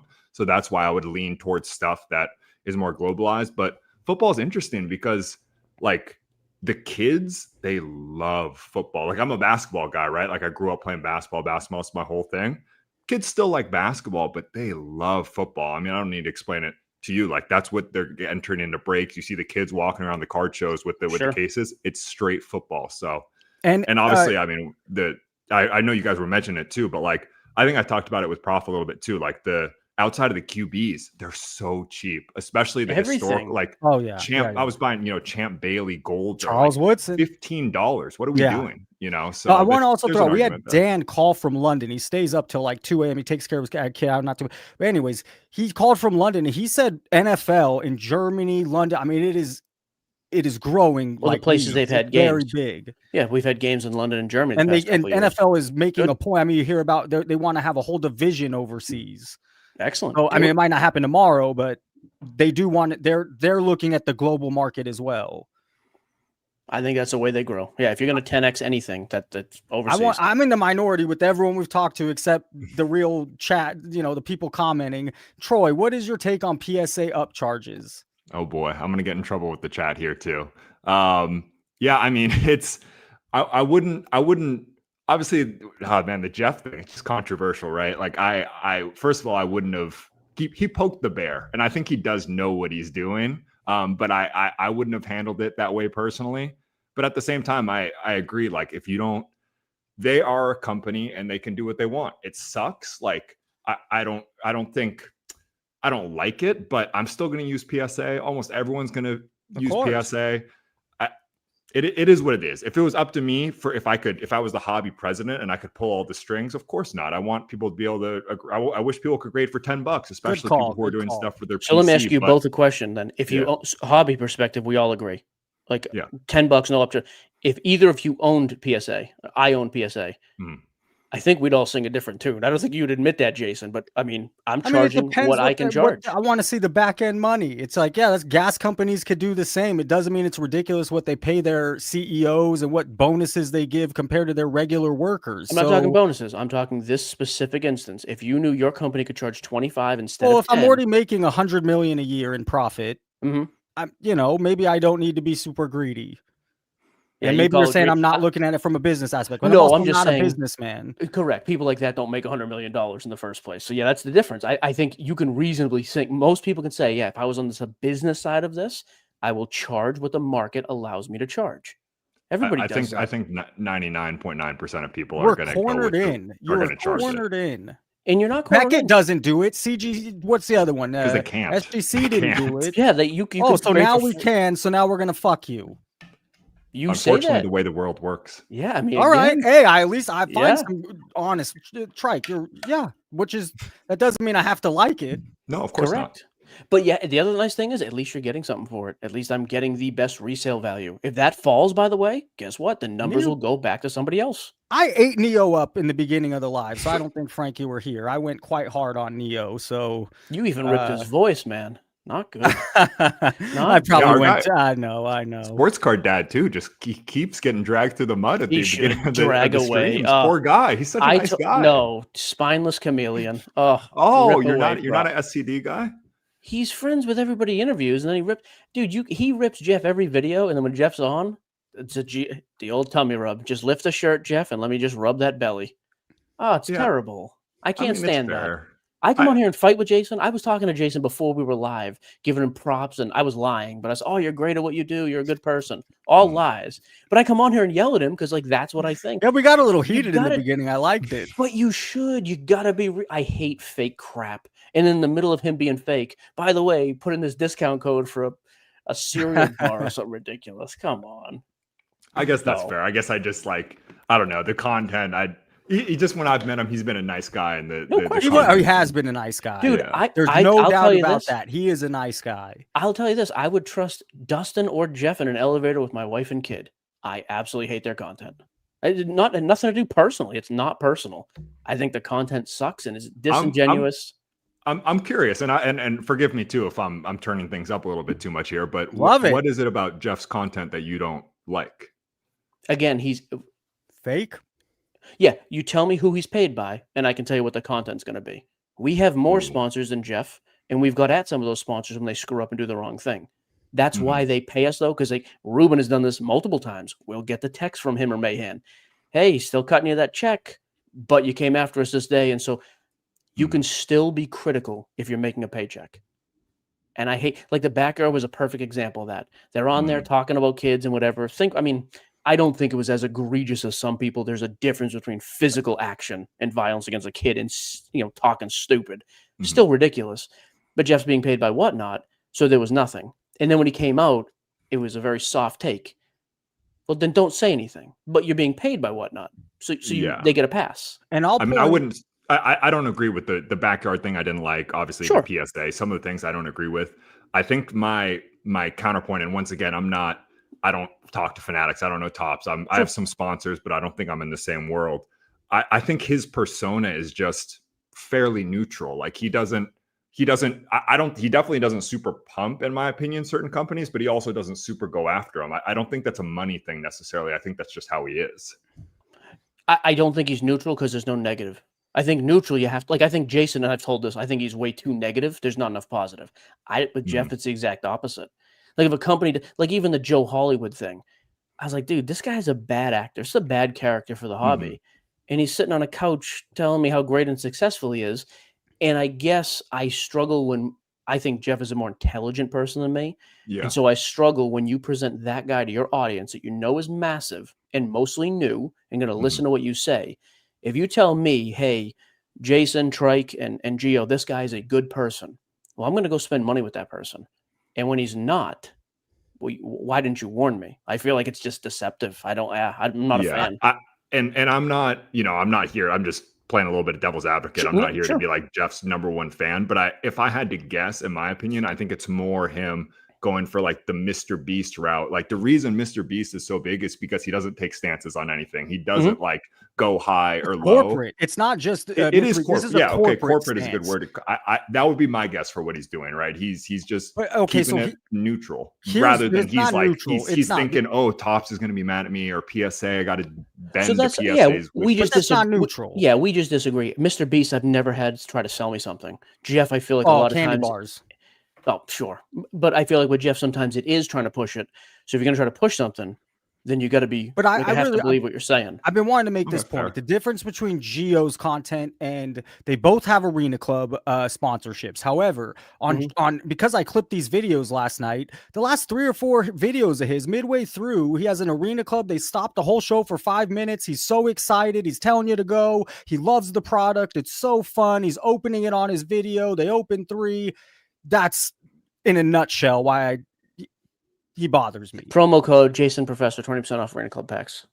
Like, he wants to be media, he wants to be news, he wants to deliver you this, and then midway he's gonna sell you a bullshit product, in my opinion. And even if it's not, he still wants to make it look so cool. Go check it out. It's limited run. He makes it smiling and happy and yeah. See that fake. I have no. It's so fake, but it's so fake. He's collecting a bag and giving someone a garbage product to go rip. So see, that's where me and you disagree, though. You don't do that. You do not do it. But I have no problem with that. You're more real about it. I have a problem with it. It's bullshit. Well, you have a problem with everything. I agree, which is why I think it's great.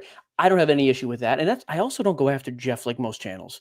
We've spoke out about Jeff too. That's why you played me at the beginning of your YouTube thing. It's rare I go after Jeff. I don't like his content, so I just don't watch it.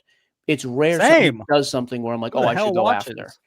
But in general, I just don't care. Like, it's not for me. Troy, is there anybody's content you're critical of, or no, you're not playing that game? Oh, that's a good question. I mean, Eric Michael would probably be the number one. Now, I'll just throw a name out. Dude, the worst. I mean, because the course, that. Like I've said, and people, I'm willing to listen to, like, I've given bad advice in the past, like everyone has. I like to think I qualify it, but if you want to call me out on that, that's fine. But my advice is worth what it costs, which is 0, and also worth what the promise is, which is 0. I never say, hey, you want to be rich like me, do this. And also here it's like, it is what it is. Take it for what it is. But it's like you're selling people this dream and really preying. That's what gets me. It's preying on people who are desperate. That sucks, man. I really don't like that. Yep. Totally agree. Yeah, because Eric Michael's a great. He's the easiest one to know. You know what I love though? I will tell you, we follow him on TikTok now. It's the most ridiculous TikTok. It's like, hey, how much is that card? It's a little high. Then he just walks away and is like, didn't make it happen. And that's the video. I'm just like, what just happened? You just asked about a card and nothing even happened here. Yeah, and I remember him years ago in the hobby too. He was skateboarding in the Hamptons at his parents' house. Well, your parents have a house in the Hamptons. I'm guessing you didn't make your money on sports cards.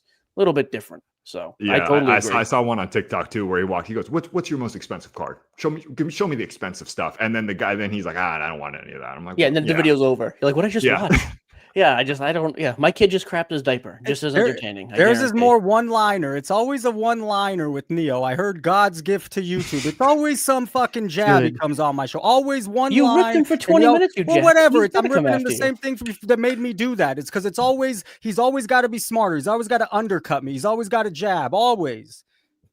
He's standing up for his guy, sports card dad. Someone has to do it here. Hey, all right. There you go. Team Neo. Welcome, we go. Neo. I'm an Team asshole. Neo. I know. It's an official shirt. Merchandise coming this week.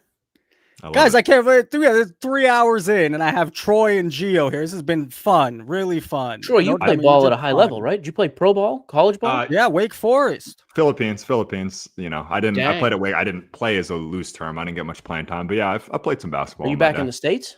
Yeah. I moved back like 3 years ago. When I started doing content, I was in the Philippines. I was bored. That's why I started doing it. Dang. Dude, it's a different level. I'll tell you, we just got humbled. I don't know if you know Scotty James. He's a card guy, and he played at Liberty a few years ago, and he's I think he won MVP of the Chinese League last year. He came to play pickup ball with us on Thursday. Yeah. We have a competitive 40-year-old league. Yeah, a little different when he's 26 and freaking throwing down dunks off the board. It was interesting. So if It's you're a ever in different Nashville, level. open invitation.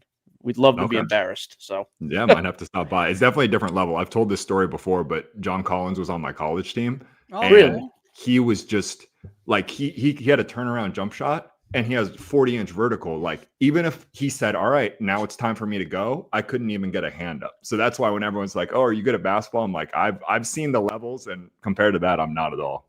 yeah. Jeez. No.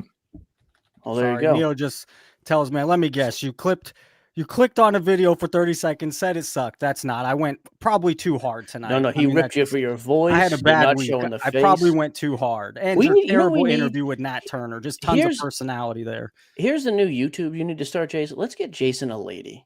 Dude, we need to soften Please. you up. Hey, that could This work. is the problem here, man. Good clickbait you know. too. That'd be good for the Oh, algorithm. dude, Professor dating? Who's not going to click on that? Oh my goodness, it'd be a short video. I'm not complying. We can do the they do that on like Twitch. They do the speed dating over live too. We can get We'll some, do it at a card show. You and the 18 women at the card show, they have 30 seconds at the table. You can just scream at them and tell them how much you hate what they do and just yell at them. Oh, and we it'd be can perfect. I can talk to Arena Club. We can get them to sponsor it probably. So that'd Oh, be good. dude, we rip a digital pack, and Prof's next date is the ugly fatty. Oh, the next one is Stumpy. She's missing an arm. Dude, Oh, this you is guys are perfect. embarrassing me. Neo Neo brought the did game call face. in, and Hey, first, I hang went on. hard, Neo. I Neo? did go hard. What did I come in on a Friday night and I Team Neo. heard Professor was trying to drop some lessons. Team Neo. He's schooling the YouTube. I gave you shit about your voice because it's like you went at Nat Turner, you talk normal. To me, you talk normal, but then your voiceover is so much different. And I talk shit on that. I did. And your Nat Turner, I was annoyed with your Nat Turner questions. So you don't like my voice. You don't like that. I like don't your voice spend now. 4 It's hours normal and editing real. Clips. He doesn't like you to show your face. You don't like that I don't show my face. I watched doesn't- your he channel for also 2 years said- until I didn't because all these reasons. Neo, he said he hates white people. His words. Oh. He got real crazy tonight, dude. I'm telling you. Nice. I went too hard, Neo. I did. I mean, you I- watched mine for 2 years, but no one watched yours for the first 3 years. So I guess we're square. Wow. Here It's we true. go. I worked all hard for that 3 years. Proud of it. I showed I'll do it for nothing. I love it. It's passion. It's a grind. It's a grind, but you know what? A lot of your channels started seeing money early because the COVID spike. So you guys all started making money early, and I didn't. Well, if you started 3 years ago, you should have got some of the COVID spike too. Sure didn't. Better to be lucky. than Spiking good. now, bro. I'm spiking at the Better to moment. be lucky than good. Look Well, at the I do have to. three I do. okay, all right. I do have to say I respect that you stuck with it though, because so many. I mean, Neo knows too. We've both been doing this. So many people quit. It's crazy. That's the other thing. People always ask me, "Oh, I want to start a YouTube channel." I'm like, "You'll quit.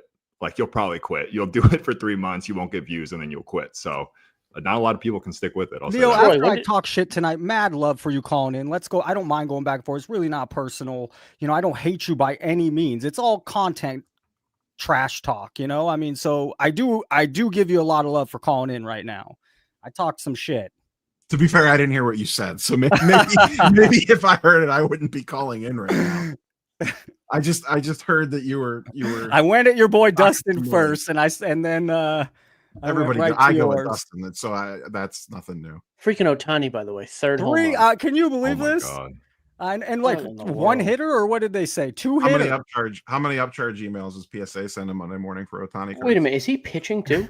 Oh yeah, we have to he get. has We have like to get. 10 or 12 strikeouts. Oh, he pitched 6 innings, 2 hits, 10 Ks. He's out now. But We got to get Neo's take on the upcharge. I don't know. Did you do a video on that already? Or Oh, Of course yeah. I did. that's what we Oh, okay. watched. Quick. Yeah. That's what I went at. Well, I had the clip from Nat. Yes, and I thought it should be in the first beginning. I couldn't understand why you'd save it for 3 minutes. 3 or 4 minutes. That should be attention. Boom, you got my attention. You and Nat Turner. Bam. Lessons on Professor Sports Cards for free tonight. That should be the very first thing I see. It gets me intrigued. It gets me interested. It's different. Here, everyone's talking shit. All of a sudden, you have Nat Turner answering the questions right there.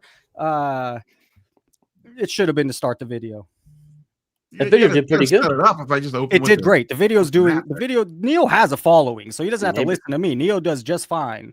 How many people have gotten asked and gotten a direct answer out of Nat Turner about why they upcharge?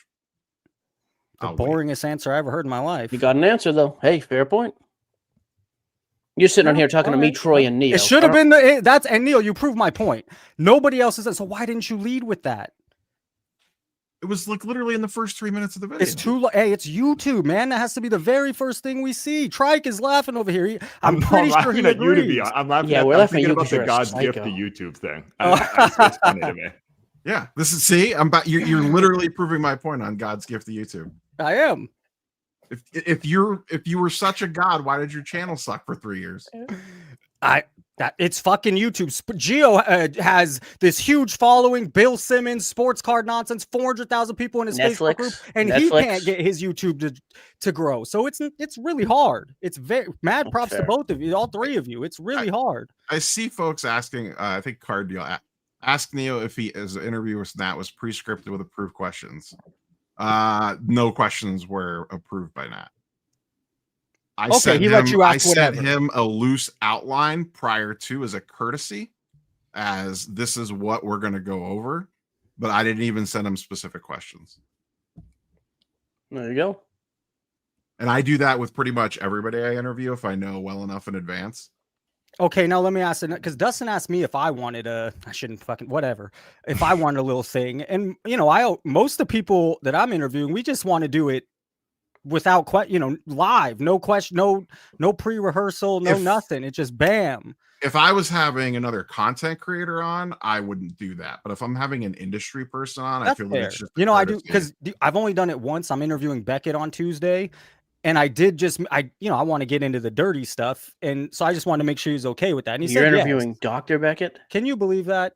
I can. I'm just going to say, if you can get he's a super nice guy and obviously intelligent. If you bring this kind of energy, it's going to be a 4-minute interview. Dude, I told him everything I wanted to go over, and he wants to talk about it. I would love to I won't hear be it. in that. Come on, I won't bring this energy. We're 3 hours into No, a no, live. of course. You'll be a coward when there's a real industry professional here. I know how you are. You're a little puddle over there. I had to be What nice. gives you that impression? Watch how much you cower when he comes on, just like you did when your boy, who's the bathrobe kid, when he Because came on. we agree. I like that he calls out the bullshit. And you got to do it in the first 3 He minutes. Tommy too. rubbed that Like, CV, and then STV stood him up. Yeah, he had a bathrobe date. Yeah, he It's sure fine. did. He sure did. To answer Pat's questions, I've interviewed people from pretty much every major company. Only one have I actually had to go through we want to see questions ahead of time that was very controlled. Can you say who or no? eBay. Oh, really? When I had Mike Nett on.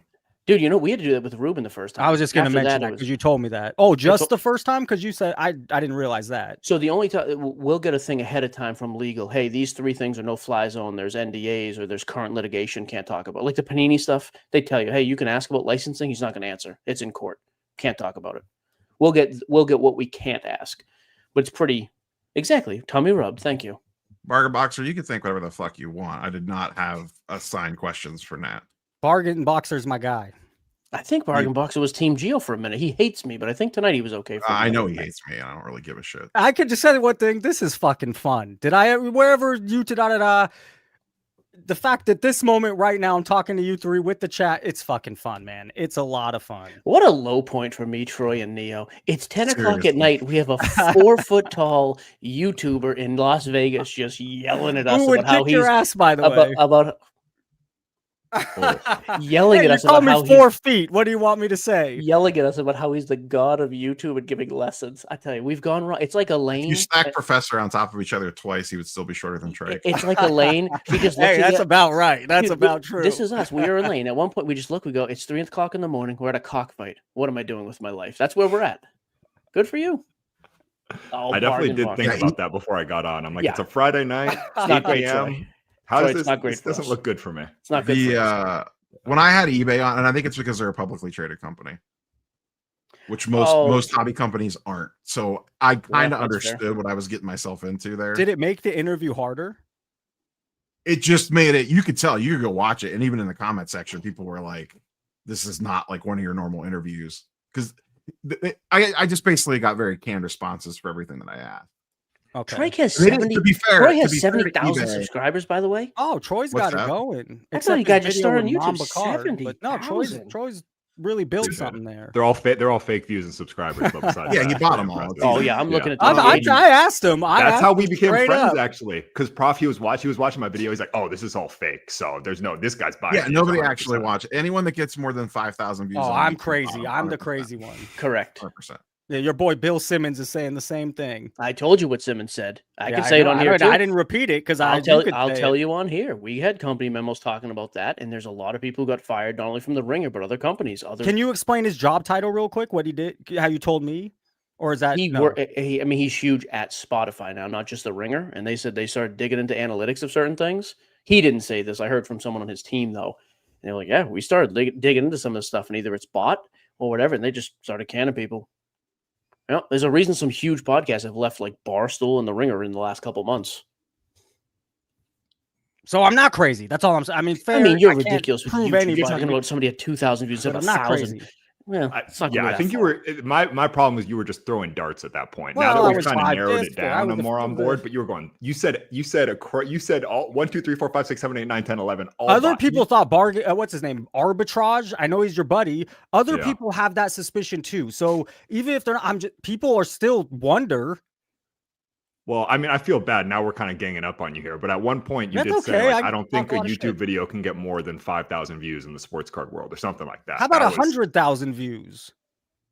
Of course, I mean, I'm not too speculative. I'm not like 5,000. Like the guy Tarver.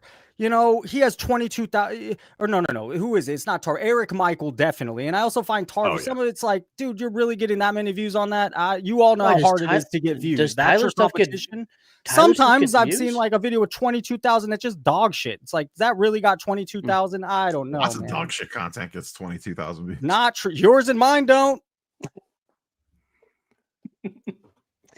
Oh boy. Jesus. This was great. This was great. Yeah, we got to cut it in. off before we We start really saying more do. specific Troy, names. I'm gonna get in Gio. trouble. Wow. Any closing words, gentlemen? 3 hours. Chicken nuggets. There's your close. Perfect. Guys, thank you for calling in so much. Amazing. Really awesome. I really just fun. came here to learn from the best. I hope you took note. I didn't see you Thank writing you. stuff down. So next time. Oh, I wasn't talking Finally. about you. I was talking about Troy. Team Oh, Neo. by the Oh, thanks. by the way, Gio came out today and said flattery was he's making more YouTube. Yeah, we're making dog crap YouTube now. It's chicken crap. We're improving slowly. We're doing our thing. Yeah, you're the smallest YouTube content creator here, right? Holy shit. 175,000 views though. Pretty good. Paid I was for talking only. about height. Are you that much taller than me? A little bit, but not much. Yeah, I was gonna say. I'm not sure if Troy wants to throw stones. That's fine. I don't know if you and Jason need to be throwing height stones over here, but that's okay. I just take the bullets. Good deal. All right, buddy. Thanks for letting me crash. I'm gonna Guys, run. thank you so much, Gio. Troy, Neo, have a great night. We'll leave you to it. We'll let you close this one out. Appreciate you having us on. Thanks for calling, Troy. Bye. Cheers, man. Holy hell, what just happened? 3 hours on a Friday. It started talking trash, and from there, I don't even know where it went. Ohtani has 3 home runs tonight. 3 for 3. They're all solo shots. 3 RBI, 1 walk. Unreal. And he pitched 6 innings with 10 strikeouts. Unreal. He's a legend. It's in the books. I'm not saying go rush out and buy his cards. They're very expensive at the moment, but he's a legend. Well, he will go down as a legend. Guys, thank you. Hit the like button if you're in here. I never say that. Subscribe if you have not. Hit the bell so you know when I go live. It's Tuesday, Wednesday, Friday at 5. I'm working on some fun content. I'll try to make part 3. I'm not promising this weekend. A lot of stuff to talk about, so I might veer off. But thank you for all 112 people in here for that. Troy called in. We got Frank, Charles, Gio. Thank you so much. And even after I talk crap on Neo, he was kind enough to come bring it back. He was kind enough to come throw it back. Guys, have a great night. I became a dartboard. I mean, I got to take it sometimes. You know, I got to take it. I tried my best, but yes, I did. People are buying views. It's a real thing. I'm not crazy. Just like I wasn't crazy that Sports Card Radio took Ken Golden money. I'm not crazy. Guys, have a great night. I'll see you Tuesday. Look out for some videos. And thanks for being here. Really, really, really fun night. Just a very fun night.